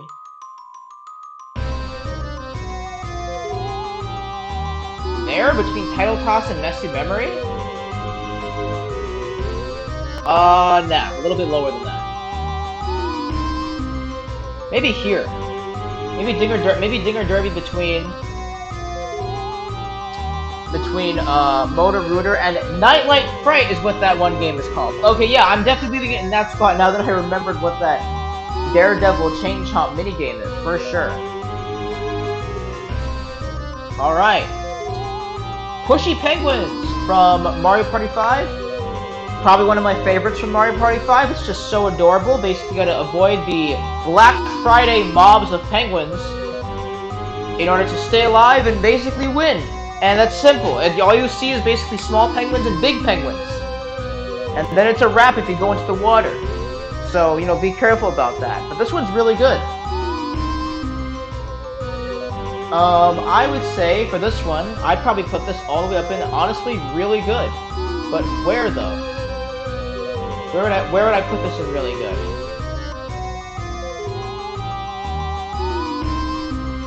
Ooh, okay, hold on. I think I do know.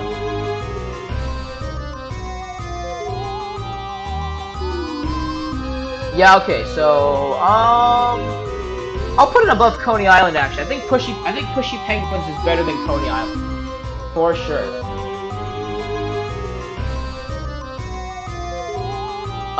Ooh, Leaf Leap. Okay, so Leaf Leap is actually a really cool one because it's a very fast-paced platformer. You just tilt the stick in any direction you want to go while pressing the A button.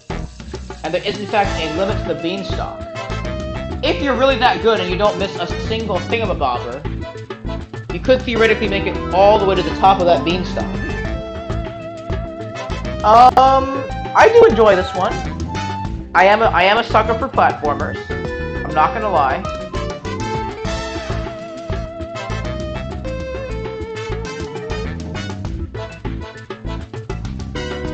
So I think for this one, I'll put this one in good somewhere, but one of the better goods.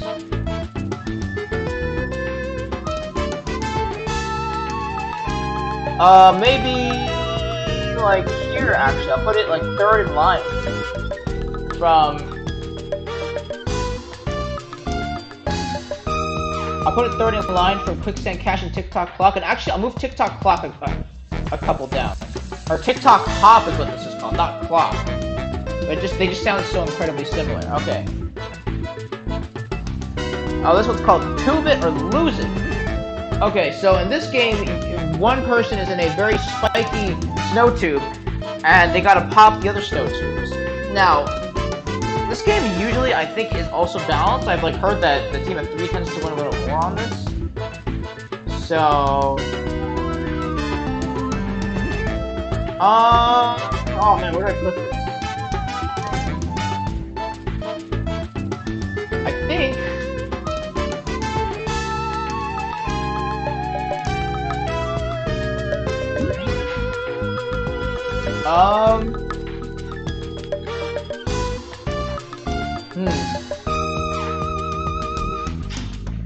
I think this is a little better than Bumper Falls. Maybe like here. That might not be a bad spot. I'll put it there.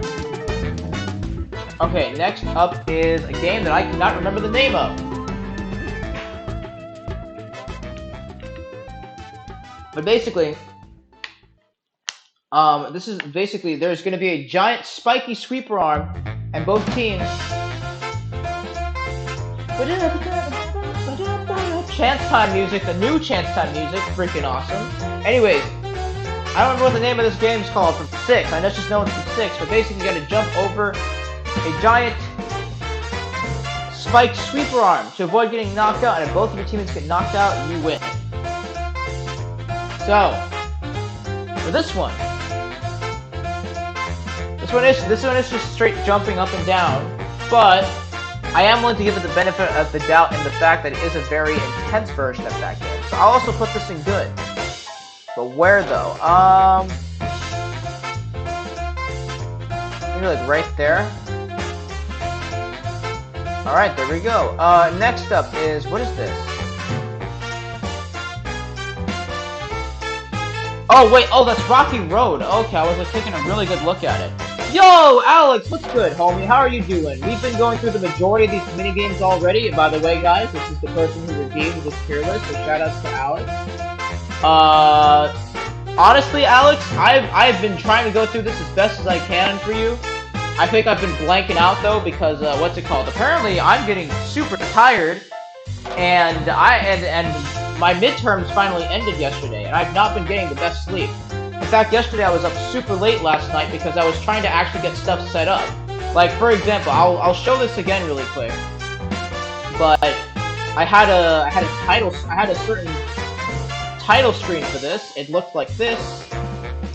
Ta-da! That's what it looked like. I basically started with that, and now I'm like working my way towards the tier list, but I've been like, part of me has been like dozing off while doing this, which leads me to believe that I should probably, you know, try and get some earlier sleep tonight, especially with work early in the morning tomorrow. I somehow managed to wake up at 7:37 and I couldn't sleep anymore. Well, that's probably the time I'm gonna have to wake up tomorrow, low-key.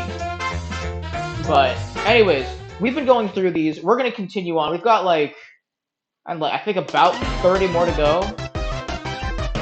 Something like that. So we're not too far away from the end. Okay. Rocky Road from Mario Party 6.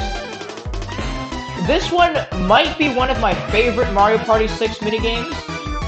Because it actually involves a good amount of teamwork. You have to work together with your teammate to break apart a bunch of boulders that block your path, especially a big, thick boy at the very end, and that's how you ultimately win. Now, where would I put this though? I mean, this is probably one of my favorite Mario Party, what did I say, 6 minigames? Yeah, one of my favorites. And according to this list right now, I'll put this in good, I think. Maybe like, oh man, I don't know. I mean, this definitely beats TikTok Pop for sure. Maybe here. Maybe Rocky Road goes in between Leaf Leap and, Slot Card Derby. That's what I meant to, yeah, that's Slot Card Derby, yeah. That's correct, okay. Ooh, Mass Meteor. Kinda sensitive, Joy-Con, well, not just Joy-Con, but stick controls on this game. This is a dual minigame where you have to navigate through the bunch of meteors in order to win at the very end. And, I actually think this one's okay. I'm not too crazy about this one, just because the stick controls are sensitive. So, I think this one's kind of easy for me. I'm gonna put this in meh, but where? And speaking of dual minigames, the dual music is actually playing right now. Or like the cue into dual music. Well, actually, no, this is dual music. This does beat Cake Factory. Or wait, I grabbed the wrong one. Hold up. I just realized I did talk about Mass Meteor, but I grabbed Catch You Letter instead, which we'll talk about in a second. This does beat Cake Factory, or does it beat Cake Factory? I actually don't know, because they both have like interesting timings. Actually, I don't think this beats Cake Factory. I think this would go maybe.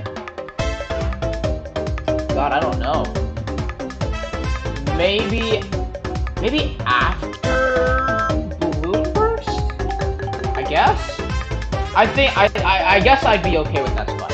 See, I don't like 2v2s in general because there's a thing called trolling where your teammate can screw you hard. Well, I'm not taking that into consideration, obviously, okay? I'm talking about, like, if everyone was playing fair.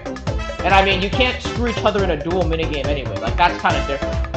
Anyways, Catch You Later for Mario Party 6 as well. I think we're, like, going in order for the most part now because this started out, like, not being completely in order. But I think now we're practically in order. So, I mean, I guess yeah, I think most of these are from 6 now. So, Catch You Later for Mario Party 6, basically you pick up a bunch of letters, you deliver them to the Shy Guy that's freaking out all over the place, you know, wondering why his wife divorced him, and regular letters are worth 1 point, and love letters are worth 3 points. I would say this one's a decent one. There's really not a whole lot that you have to do besides just run and pick up letters. It's just often a frantic race to pick up said letters. But for how simple it is, it's not bad. I am actually going to go ahead and put this in probably the good tier somewhere. I have no freaking idea where though, because this is starting to get because good and meh are really crowded at this point.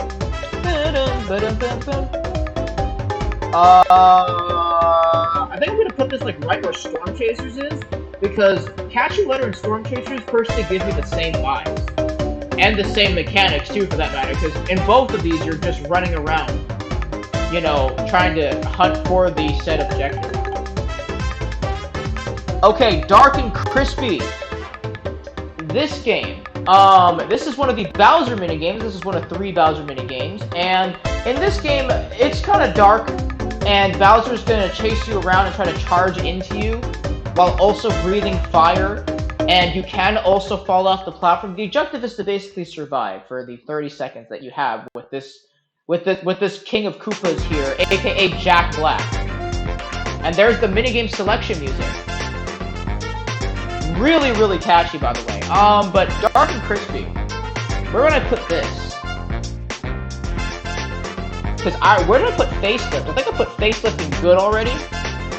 So Dark and Crispy is probably going to be somewhere worse, but probably still in good. I don't know where though.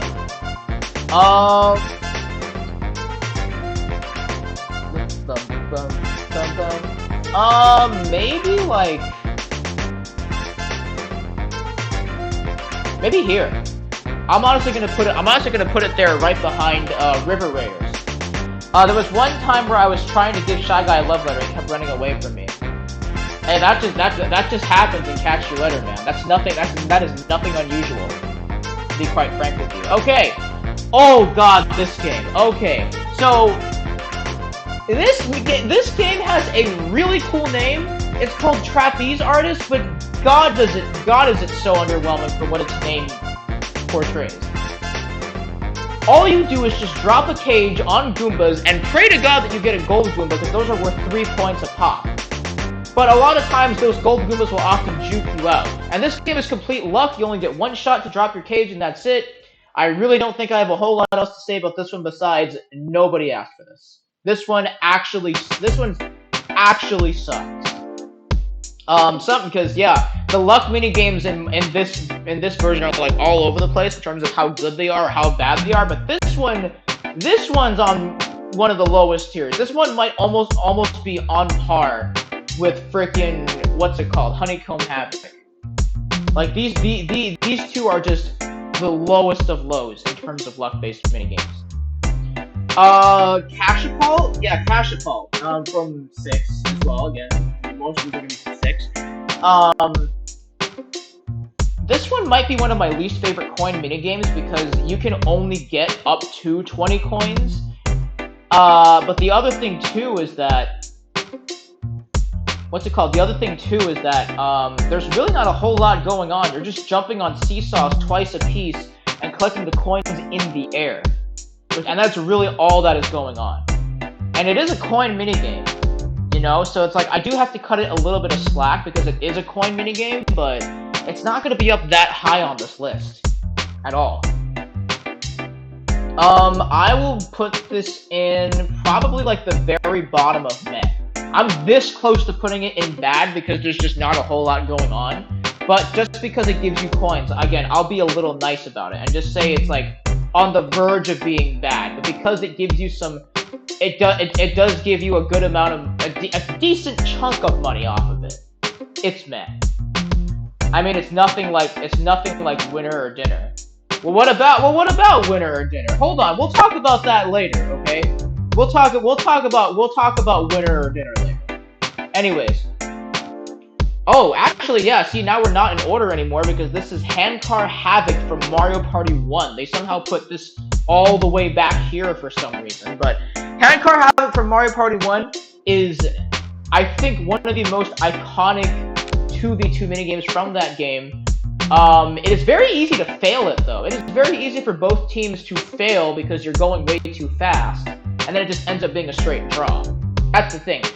You're trying to pump this handcar with your teammate all the way to the end without falling off, because again, it is very possible to fall off if you do not understand what brakes are. So that's basically what this is. And I don't know. I mean, I'm not crazy about it, but I could see myself putting maybe this as like a good minigame. But where though? Maybe like oh man, maybe it's good.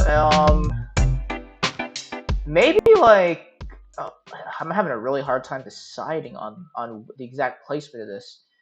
Maybe here, I guess. What is this? So this is between Nightlight Fright and Cheap Chase. I guess so. I guess it belongs in the middle of good. Because I do think it's innovative for its time for sure. And even when it comes back here, it's unlike most other 2v2 games. This game, I do not remember what this was called. I didn't play too much of it. So, yeah, I don't have a whole lot to say about this minigame. I'm gonna put this probably in... I'm gonna put this at the very back of meh, just because I did play this a couple of times, but I don't remember what it's called, and I don't think I can say it's bad unless I genuinely think it's bad, but I didn't find it horrible. So that'll just go in meh for right now. Oh god. Okay. This game, Pit Boss, I think is what it's called. This game is impossible to win most of the time. Because Bowser will put you in a pit, he's gonna throw 3 spike balls, and he's just gonna throw one of them first, which is not very hard to dodge at all, but then he throws 2 more at you. And the momentum coming in from the spike balls is just so crazy that it's nearly impossible to win. I mean, this is just like this is basically an instant loss of 10 coins every time this comes up. So I'm actually gonna put this in really bad because it's super difficult to win that one.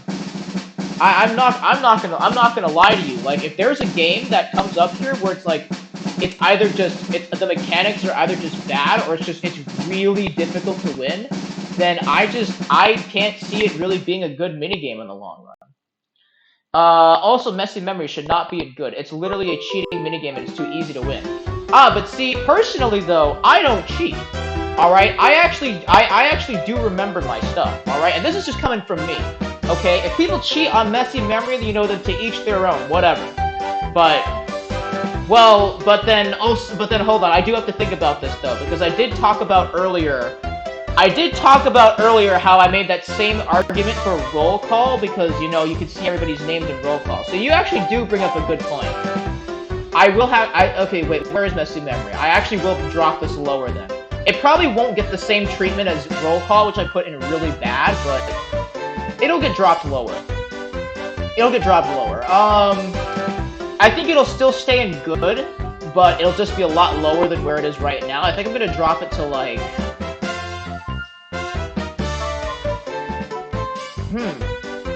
Or maybe I'll drop it to meh? I'm not sure. Yeah, actually, I'll put it in meh, actually. Now that you bring up the fact that you can cheat on this game, that's kind of a fair point. Because again, I've used that same argument for roll calls. Now I feel like I'd be contradicting myself if I didn't honestly think about that. I'll put that maybe here in meh? Because it's not a horrible minigame. This at least has more creativity than roll call, that's for sure. But you can use the argument that they're both cheating. That you can cheat in both minigames. It's just, at least this one takes a little more skill. Like, you could just copy other numbers in roll call, because in roll call you can see everyone's numbers. Anyways, but that was a fair point to bring up.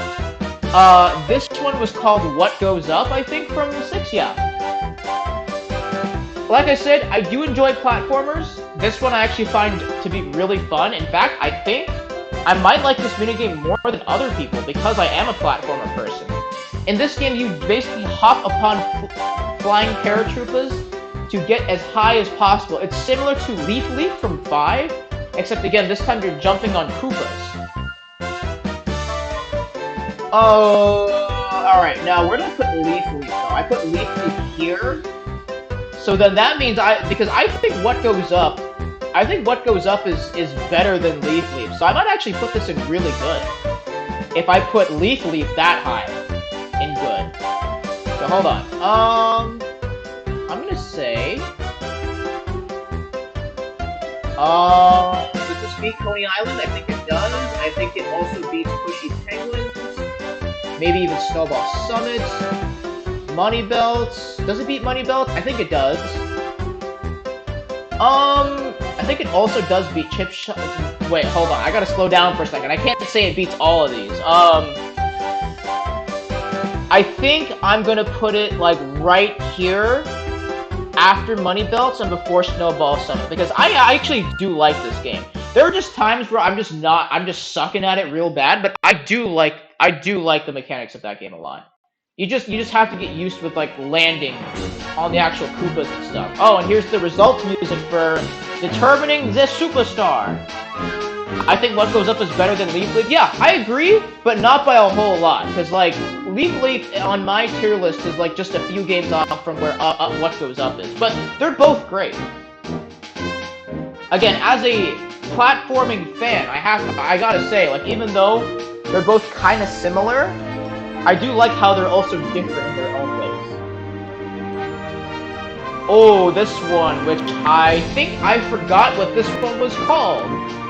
But, this game, if y'all don't know, people, so, to play this game, which I, again, forgot the freaking name of for some reason, you have to go in, like, an A, B, Y, X motion. Oh, Snow World, thank you, Alex. So, you basically move your fingers around in A, B, Y, X motion, and if you do it really fast, you can get yourself a high score, but there are people that pull strats on this game to get the maximum of 9999, and that's literally the highest score you can get on this game, which is pretty wild. And now, I'm not saying that's cheating, per se.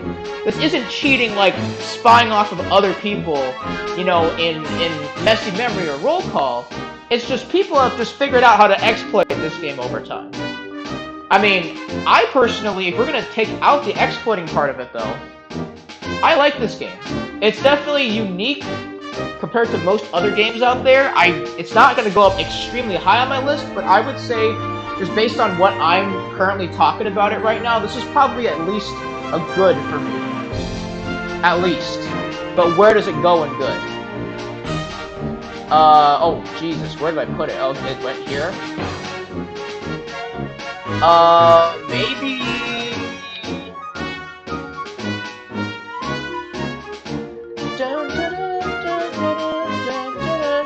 Probably here, in between Parasol Plummet and, shoot, Vine With Me, that's what it's called. The Mario Party 6 choices weren't so good to BH. I mean, they were actually, they were pretty alright. They honestly could have been worse. I really honestly don't know why frickin' Trapeze Artist came back, of all things, but yeah, that came back. Shoot, I like forgot like what games I ranked already. Mass Meteor is like okay. You know, obviously better choices could have been made there, but for the life of me, I can't remember a whole lot of other Mario Party 6 games that never made it, because I haven't played Mario Party 6 in a long time. But I think so far for me the top one is like What Goes Up, at least out of all of these. But then also I said there was another one that I said that I really liked. Oh, Rocky Road. Rocky Road was another one that I liked. Yeah. So I mean, there's like some good choices, decent choices, some horrible choices. But, you know, it is what it is. And now I think we're into Mario Party 7 games. So, prepare yourselves for some copyright strikes, because it's the final countdown. In this game, your, I guess, arena is a counting... is a counting down, arena. I think I've already said that, but I'm literally just tripping over my own words at this point. You don't want to be standing on a panel when it hits 0, because then you'll fall off and you'll die in the Colorado River. That, or you'll get punched off the sides, because it's also possible to fall off the sides. The final countdown is actually extremely innovative for what it is. I think it's honestly... It might be one of the best modern minigames we've gotten. It doesn't beat some of the classics, but it's really good. And Alex thinks that it's a perfect minigame. I don't know.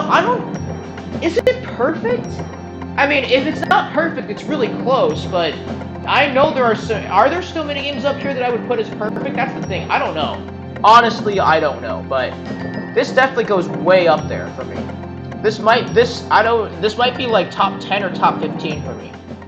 But at the very least, it belongs in really good. I only love this minigame because I love jump kicking players. Well, you could say the same thing about other games then. I'm pretty sure. I think you can. I actually don't remember if you can jump kick other players in another game. Maybe you can.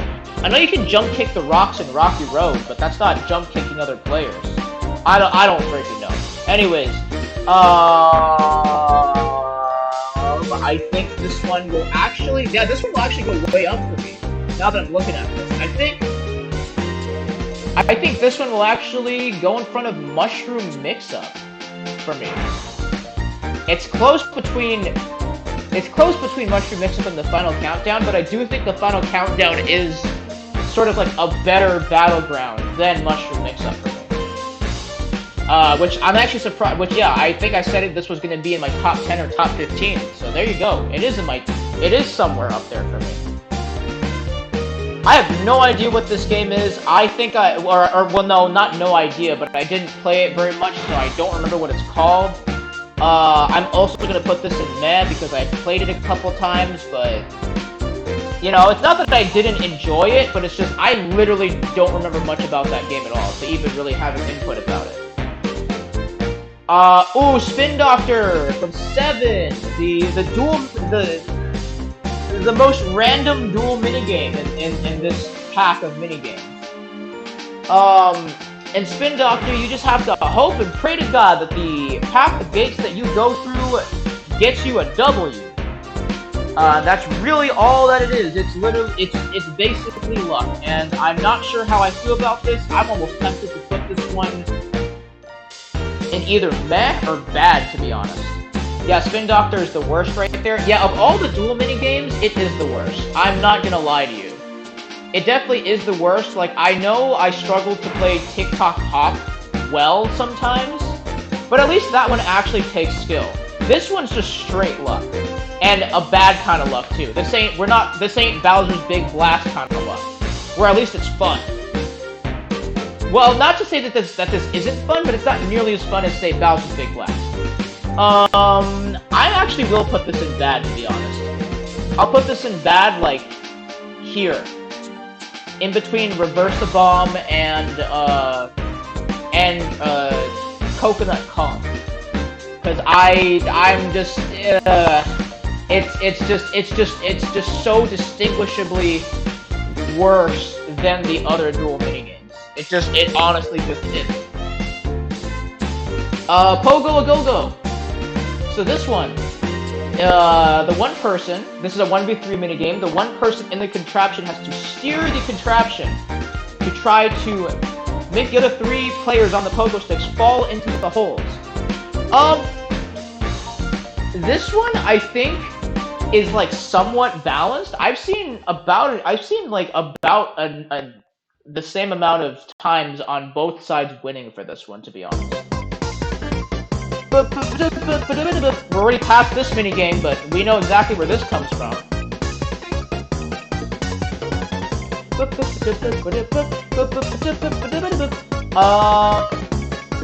Pogo A Go-Go.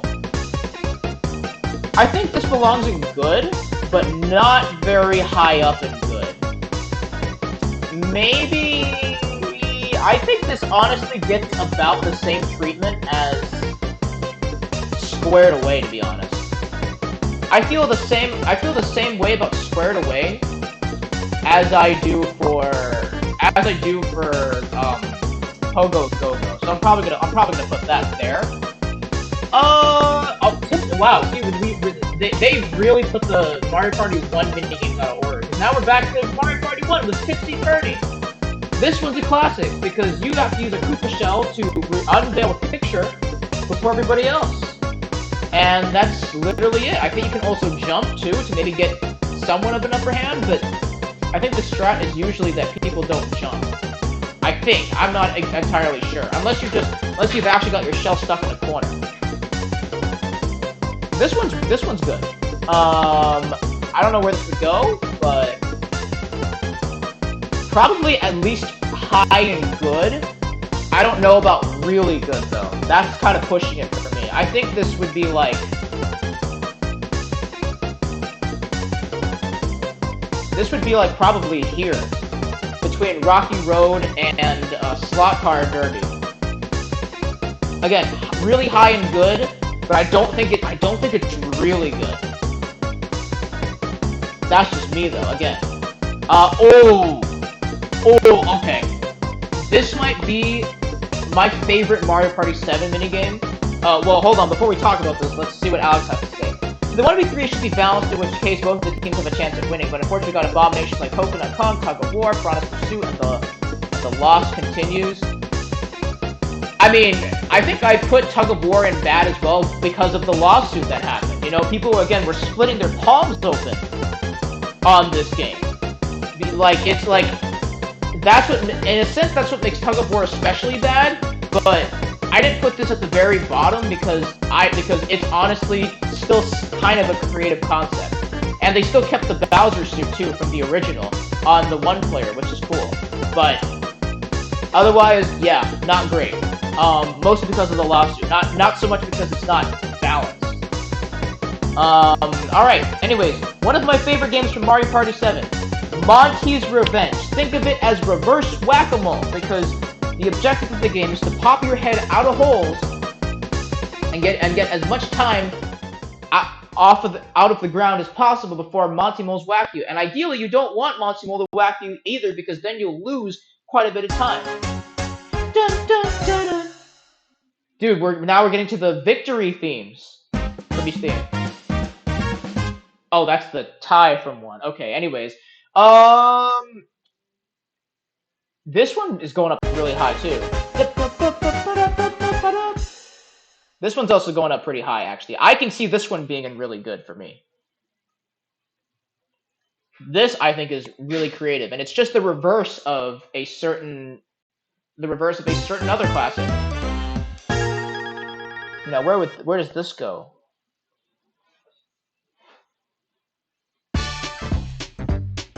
Oh, the item music. I think this actually goes here, above Snowball Summit, but like just before what goes up. For me personally. Monty's Revenge is on paper a good minigame, but the Monties are so annoying. But okay though, but the Monties are supposed to be annoying. I'm pretty sure that's what on paper also means, you know? Because they do have 3 Monty moles. It's not 1 Monty mole. Like, let's also clarify that too. There's not 1 mole trying to bonk your ass, okay? It's 3 moles. Alright? Like, I think that's what makes it annoying, is the fact that they made it more than 1 mole, but it's a good kind of annoying.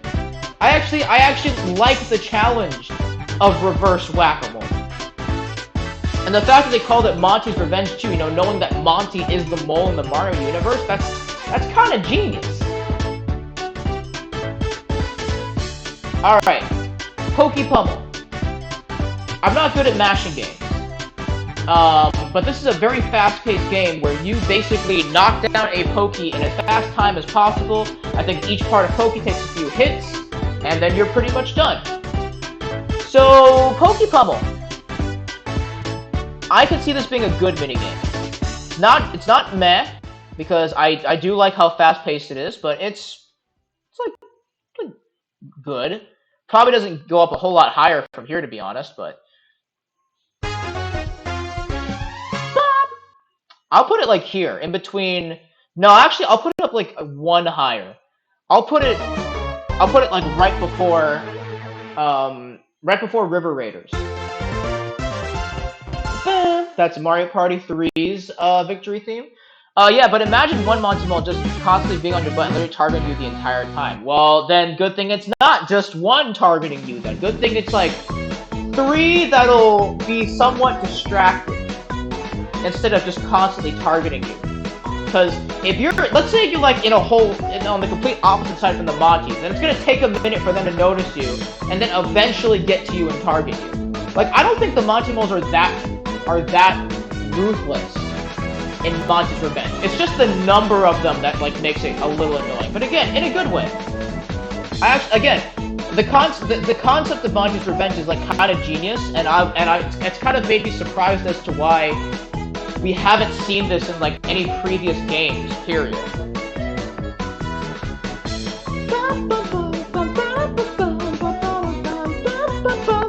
Okay, now we're gonna get to my childhood here, which is like the rest of these games. Alright.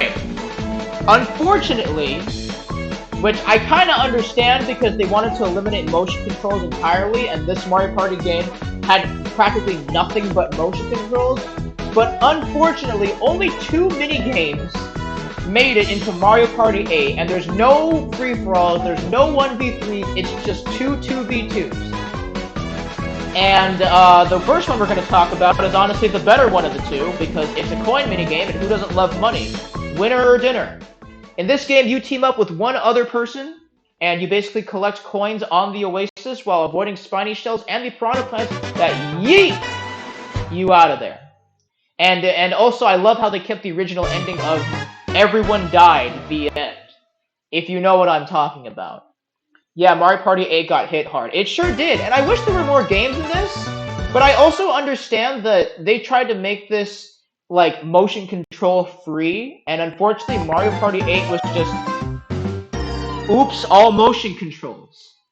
So, it is a little unfortunate how that worked out for Mario Party 8 in particular, but it is what it is, man. It is what it is. But, despite that, though, this is still a decent minigame. I mean, hey, it's a coin minigame. What's not to love about coin minigames? But where does this go in terms of all the coin minigames, though? Where does this belong? I mean, you get a decent amount of money out of this. This might be, I actually think this might be a little bit higher than River Raiders. Bum, bum, bum. Yeah, like a little bit higher, though, not that much. I think this does beat Mario's Puzzle Party, though, for sure. Maybe even Storm Chasers. And Love Letter. Or, what's it called? Catch You Letter. That's what the game's called. And hey, there's Mario Party 8's theme right there. We've kind of caught up, full circle. I think I'll put it, like, right above Catch You Letter. Because I actually think, arguably, you can get more money in that game than River Raiders. Assuming you're not the one.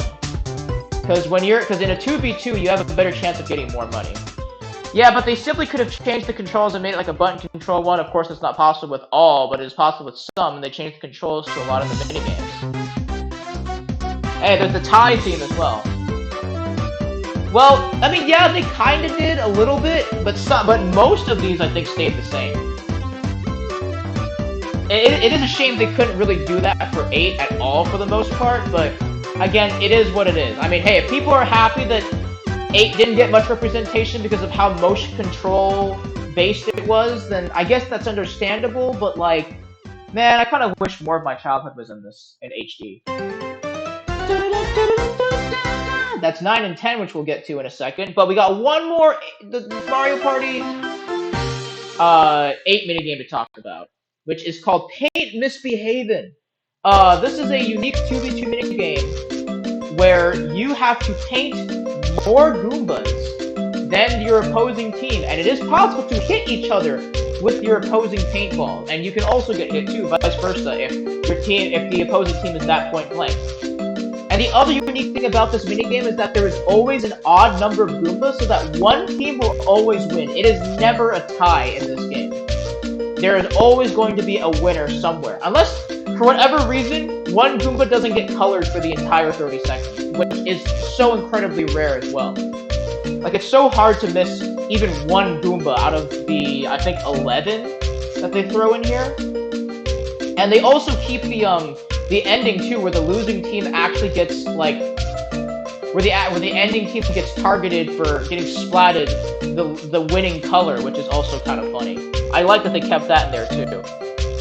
Let me see here. I mean, both this game and freaking Winner or Dinner hit a place like home.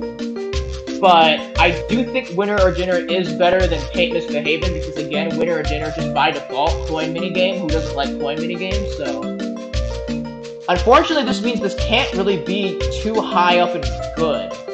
But it is my childhood after all. I'm gonna say this goes...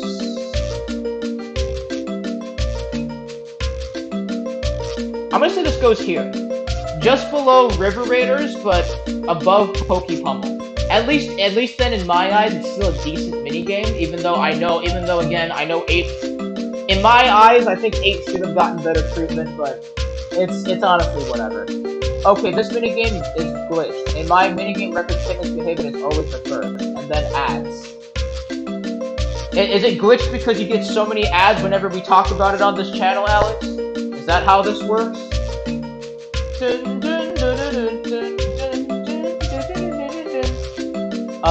Yeah, I think, if I recall correctly, this is the facelift music.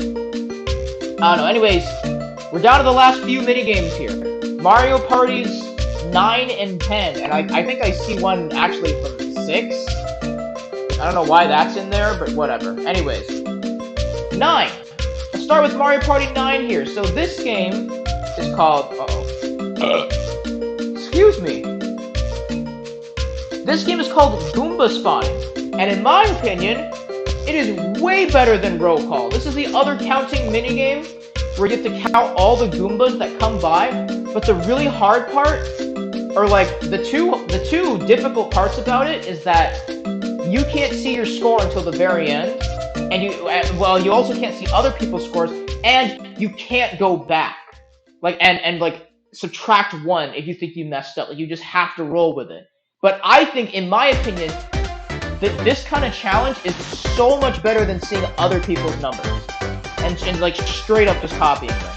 I think, in my opinion, that's so much better. And I never thought I'd say that about a minigame from Mario Party 9, a game that honestly got quite a bit of hate, honestly, compared to Mario Party 2, one of the most praised Mario Party games.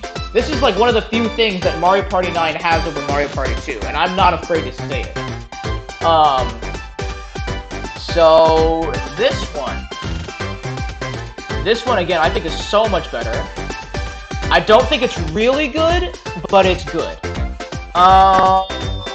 Where does this go? I think this will go.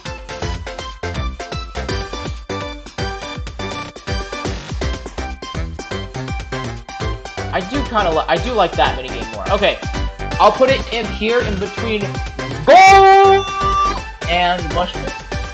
Goomba Spawning is one of the best, simply because you can't cheat up. Mario Party 9 is my favorite game, and it gets hate for no reason. Well, okay. If we're gonna talk about Mario Party 9 in general briefly, okay, very briefly, because this is not about, like, what Mario Party is the best. And we're not debating on Mario Party in general.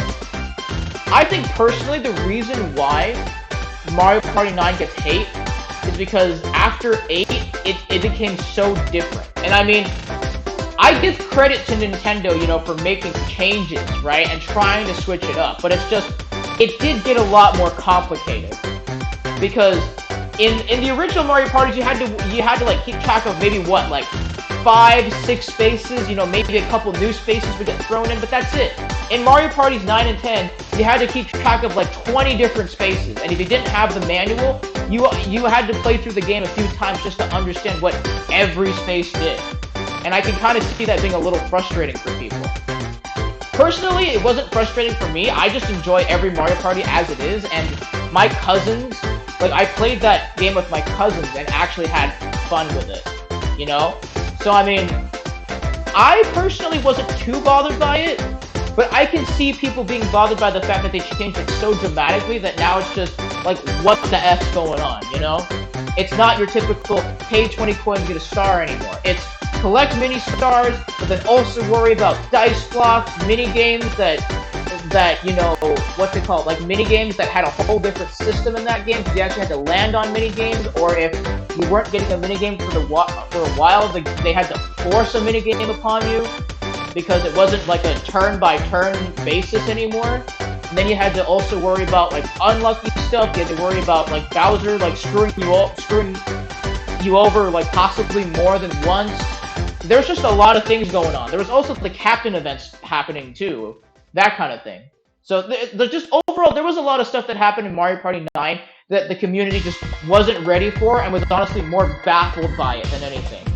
Again, personally, it didn't bother me too much after I got the hang of it. But it did take me, you know, a few games to get the hang of it, that's for sure. I mean, in my previous playthrough of Bob on Factory, I played a total of 7 out of 10 minigames out of I think 30 turns. So I took it argued 10 turns to even get out of the first section. Well, no, but like that's not what I'm not arguing about the length of the game. I'm arguing that or I shouldn't even say arguing, but I'm kind of speaking facts that 9 is just more complicated. 9 and 10 are more complicated than the previous entries, because again, you have so many spaces to keep track of. There's a whole captain mechanic. There's captain events. There's like events that'll make you lose half your mini stars, and honestly, I'm not really a fan of how the Bob-omb Factory runs that, because someone is always guaranteed to lose half the mini stars. It's not like you can shoo the bomb away. The bomb will always hit somebody no matter what. And I wish that they made that consistent and allowed you to like evade losing half your mini stars if possible. But in Bob-omb Factory, that's like a guarantee, which I kind of didn't like about it.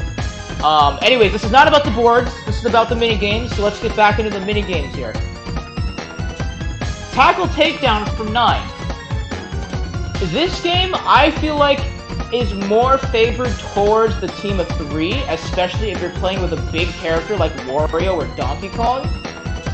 Basically, the one person gets 3 boosts, they can use them anytime they want, but they have to evade the defense line and score a touchdown at the end to win. And, I don't know, I feel like this minigame, it's okay. It's not, like, super unbalanced, but it's not, like, super unbalanced. But it's also not the most balanced. There's definitely a little bit of favor towards the team of 3 here, but not an extreme amount. So, I would say this is, like, meh. Like, I'll put this in meh somewhere. Maybe it might honestly be one of the higher games in meh, to be honest. Because a lot of these I do genuinely think are meh, if that's what we're going to go to according to the tier list here. Because like, I honestly don't really... I can't really say most of these minigames I honestly hate. But some of them definitely, I don't understand why they're in this game. Let's put that... Let's put this, maybe in the same place as... I'll put it in the same place as Sky Pilots, like right below Sky Pilots, but above the cherry picking game, which I forgot what it's called. I would wish that the minigames could be more frequent, even though they come in presents if you land on a boost base after a turn. Well, see, that's what I'm saying though. The fact that okay, I didn't even bring this up in 9, but the biggest complaint people had about 9 and 10 was by far that everyone had to ride in one car. And everyone technically had to take the same turn as you without taking the same turn as you. That's what people, like, clearly did not like. Like, that in itself was already, like, a big questionable thing about 9 and 10. And then everything else thrown into the mix, it's like, that's what made people not like 9 and 10. Some people, now, here's what I will say, too. This is kind of a hot take. But I do think 10 is better than 9 because it has more content in it than 9. Like, 10 has Bowser Party, it has Amiibo Party if you're really desperate to play somewhat of a version of the OG. Somewhat.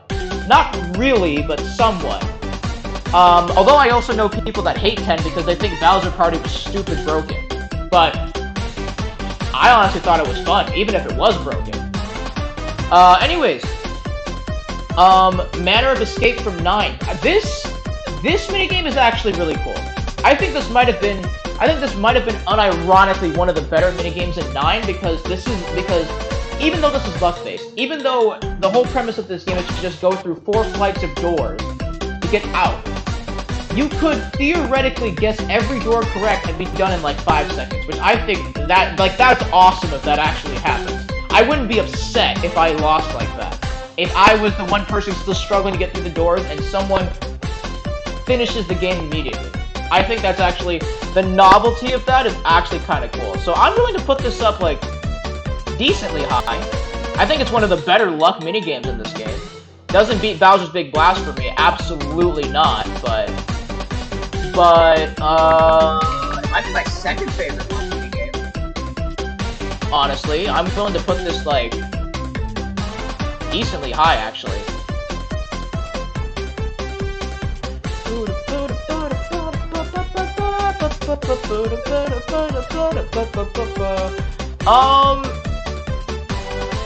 I'll put this like right above TikTok Hop. That's how high I'm willing to put it. I think this is like top 20 no, this is like top 25 for me, so top quarter, but still really good.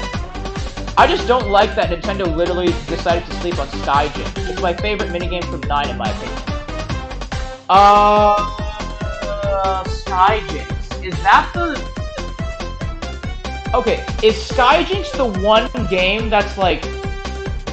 It's like, okay, I might be thinking of 10's version of this, but is it sort of like the one minigame where you're like actually platforming and you have lives, and if you lose all your lives, that was like instant DQ, and it was a race to the end? Is that, am I accurate in what I'm thinking with Skyjinx? Because I actually don't quite remember that minigame. But the name sounds familiar. Yeah, like that? Okay, cool. Yeah, I'm actually kind of surprised too Skyjinx isn't in it then. Skyjinx would have been a really nice pick for 9. Considering 9 already kind of like didn't get such a good rep out of people. You know? Like the minigames in 9 overall, like, hold on, because 9 only got 4 minigames, right? Yeah, 9 only got 4. So, and what were the ones that we talked about so far? We talked about Man of Escape, we talked about Goomba Spotting, Tackle Takedown, and then the last one here is Shell Soccer. Now, Shell Soccer, like some of the other games that I didn't play too much because they aren't in regular play, like the volleyball game from 4, the matching game from 7, or this is 6, this is 7, and the hockey game from 5. This game, Shell Soccer, I actually played a lot. Because one day, me and my cousins decided to just try out the extra modes. We were like, we kind of got sick of boards. There was a point in time we got sick of boards. And then we actually, like, played the extra modes. And we came across Shell Soccer. And I kid you not, for, like, the next hour after that, we were legit hooked on Shell Soccer. Like, we actually genuinely enjoyed it. And I'm actually kind of glad it's back, to be honest. Because this isn't in regular play, like some of the other games here, it gets slept on. And I think Shell Soccer is actually underrated. It's actually a really nice 2v2 minigame. Even if sometimes, you know, the other team scores like 3 multi-goals in a row and just wins the entire thing, it's still fun. And this is maybe one of the only extra minigames I've actually played extensively. Because the rest of these I literally just put in meh, because I can't say I didn't not enjoy them. And that's the only reason why they don't get a bad or a really bad or a nobody asked for them. So this game here, this will get at least a good from me.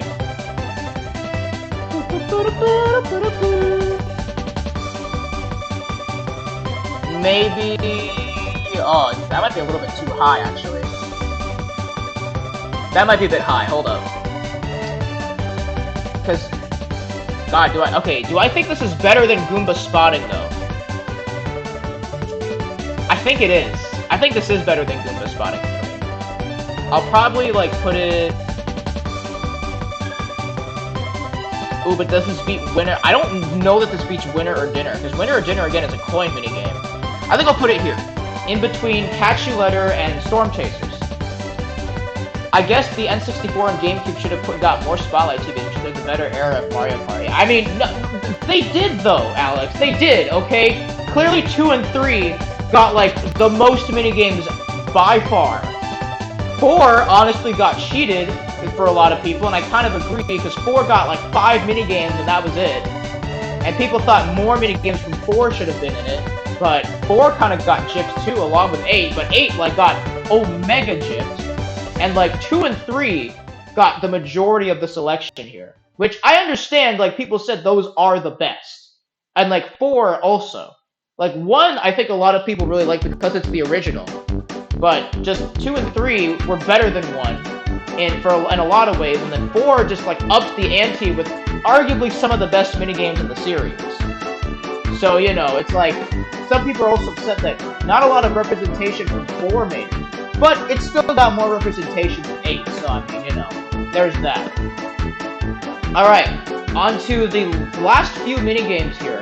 We've already done Rapid River Race from 10, which I put in meh, because the stick controls in that game are a little sensitive. Skewer Scurry. This is a mega eel for me, because this is so rigged towards the team of 3. Like, the team of 3 can genuinely screw up or can get screwed, but that doesn't happen very often. This one is so rigged towards the team of 3 that have to dodge the skewers, because the single person only gets 20 seconds to penetrate people, AO, and the skewers come out so slowly. Like even if you try to juke people, you're still gonna be flipping. It's still gonna give the team of 3 enough time to escape. Honestly. So I mean, I'm really bad. Honestly, really bad. I think this is at least better than those two by just a margin, but still really bad. I mean, that's Nintendo's logic. I mean, yeah, but also, the fans agree with most of this. I mean, there is controversy on 8, which personally, that was just the first Mario Party I played. If I didn't like 8, I don't think I would have liked Mario Party in general. So that's just how I lived my life personally. If I didn't like 8, I wouldn't be sitting here. I wouldn't have bought Mario Party Superstars. You know, that's the thing. It's like 8 kind of defined who I am as a Mario Party fan. So I mean, I have to say I like 8 more than the typical person probably does. But I know it has some controversy because of all the motion controls in it, and that some people think the board designs some of the board designs were not great. You know, that kind of thing. Alright, anyways, this one is, well, shoot, what was this one called again? I actually forgot what this picture one was called again. But, oh, Flash Forward, that's right, okay. Flash Forward is so good because it's chaotic and I love it. Okay, thanks.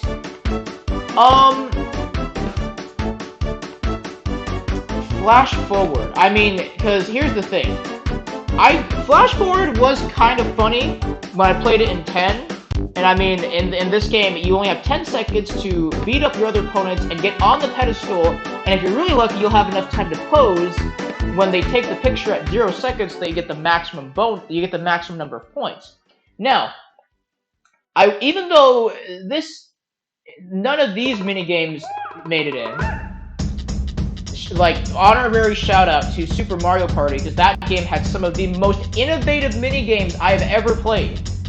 Like, I would argue some of these minigames, like, beat this entire selection. I'm honestly not joking. That's how good the minigames were in Super. But there was a better version of Flash Forward in Super Mario Party called Slapperazzi, where they actually were like, it was like a few rounds of the same stuff, except you were beating each other up, and after a few seconds they took each picture, and you actually got to see each picture, and it was hilarious. Now again, though, we can't use that to compare because, you know, that never made it in, but I'm just saying, there's a better version of Flash Forward. This one, I would say, honestly, it's good, but it's not going to be very high up and good. I'm going to say, honestly, this probably is maybe here, honestly, in between Pogo A Go-Go and Bumper Balls. Because I was like, in my mind, I was thinking this is either probably a high meh game or a low good game. Because, I mean, I can see the chaoticness of it, and sometimes you do get funny pictures out of it, but it's just, it goes by so fast. And I really liked how Super Mario Party did a similar version of this, but like longer and way funnier. But again, we can't use that to compare, because that's not it. That didn't make it in this game. Oh, this one. And I forgot what the name of this was, too. But this is from 6. I remember that much. This is from 6. Or, what is this called? This is like is this called like Player Conveyor? I actually forgot what this was called. But anyways, this game is actually a test of memory. X-Ray Payday, there we go, thank you. See, like, you know this game better than I do. That, or I'm just super tired. Because honestly, at one point, I was like blanking out doing this, so I actually have to go, when I do go back and cut this out of the actual stream, I do have to edit some of this, because I actually, like, didn't know what I was talking about. Player Conveyors from Mario Party 9. I figured that name sounded familiar, but I like really got the name mixed up. And I do remember what Player Conveyor was, but that's not Player Conveyor. Or this isn't Player Conveyor. This is X-Ray Payday from Mario Party 9. So in this game, no, it's from 6. God, see, I'm like, now I have Mario Party 9 stuck in my head, but it's from 6. There's gonna be X-rays that show you what is in what. Like, there could be money in boxes, there could be nothing in boxes, or there could be something that screws you over in boxes. Your job is to pay attention to what's in the X-rays. It's like a lightning round memory game almost. And if you play it perfectly, you get a nice even 20 coins out of it. Now, for every time that you hit, say, something that actually, I guess, screws you over, you actually miss the next box after that. So you ideally don't want to hit any obstacles. You're better off hitting boxes with nothing in them than hitting obstacle boxes. And this is a coin minigame, so you know what? This one's actually... The only gripe I have about this is that your maximum is 20 coins. Like, you can't get any more than that. And in some of these, you can actually get more money. So, I mean, I don't know. Maybe I'll honestly just leave this here as like, the very bottom of good. Because I do like this better than frickin', I do like this better than Catapult and Castaways. Even though Castaways, you could theoretically get more money, but it's just the controls in Castaways, man. It actually kind of ruins it for me a little bit. Anyways, I have no idea what this is. Apparently, we also got an item minigame in here, and whatever this hammer thing is. So I'm just gonna put nobody asked for them in those, cause like freaking I don't know what item minigames are in this, but that is the entire tier list. So, the perfect minigames, in my opinion, are Bowser's Big Blast, because it's the best luck-based minigame, in my opinion, and the fact that they added extra waiting time in there, as you're waiting to either get blown up or be saved, is amazing to me. Dungeon Duos, well, by the way, Bowser's Big Blast is from Mario Party 2. Dungeon Duos from Mario Party 4. Books Form from Mario Party 4. Hammer Drop from Mario Party 1, and Shy Guy Says from Mario Party 1. Really, really, really, really fantastic stuff. Imperfect. And all of the really good games are actually really good as well. And then there's good, there's mad, there's bad, really bad, and nobody asked for them, which is like a good 15 games out of the entire selection. Which arguably could be picky or not picky, I don't know. But that finally concludes this Mario Party Superstars tier list. Again, this is probably going to be the longest tier list I've ever posted. These just keep getting longer and longer. But if you enjoyed this, make sure to hit that like button and subscribe down below to become a part of the Wankster Clan today. And make sure to go follow all my social medias in the description down below, especially my Twitch, if you want to catch live highlights like this. And let me know what you guys think in the comments below about these minigames. You know, do you agree with us? Do you not agree with us? And if you don't agree with us, then, you know, let us know what's up, you know? And I'll, you know, we can start a conversation about these minigames, for sure. And also, by the way, speaking of which, at the time of this recording, the 1-year anniversary of Mario Party Superstars is coming up. But I'm so backlogged on videos that by the time this does come out, it'll probably be like way after the 1-year anniversary. But I just wanted to get that out there. We're closing in on the 1-year anniversary of this game already, and it's nuts that it's already been out for that long. I think the best opinion, in my opinion, is the Final Countdown. I would say Dungeon Duos, but I do take into consideration people trolling others. But, again, Alex, I don't. I look at it as, if your team is, like, good, and you, like, nail this minigame, then it's really fun. Alright? Because, I mean, obviously, because if you were to take into consideration, like, trolling in team minigames, then yeah, obviously, all of these would get ranked lower, and I don't want that kind of bias. You know? It's like, if I'm gonna rank these games, I would expect them in, like, their best-case scenario, which, for some of these, even their best-case scenario is still the worst, compared to, like, all the other ones. But, Dungeon Duos, again, along with Bookstore, arguably some of the best minigames in the series. And honestly, even though I'm not that good at Bookstore or Dungeon Duos personally, I have to agree that they are the most innovative, some of the most innovative minigames I've ever seen. And the fact that this took place in a GameCube Mario Party is impressive. But yeah, anyways, as you can see, me and Alex are having a really fun time talking about these minigames. Again, let us know in the comments below what you think of my rankings, and if you would rank anything differently, let us know, and we'll start a conversation with you. But anyways, Thank you all so much for watching, and I will see you guys in the next one. Enjoy your freshly baked sleep. Just don't eat it. Peace. Okay.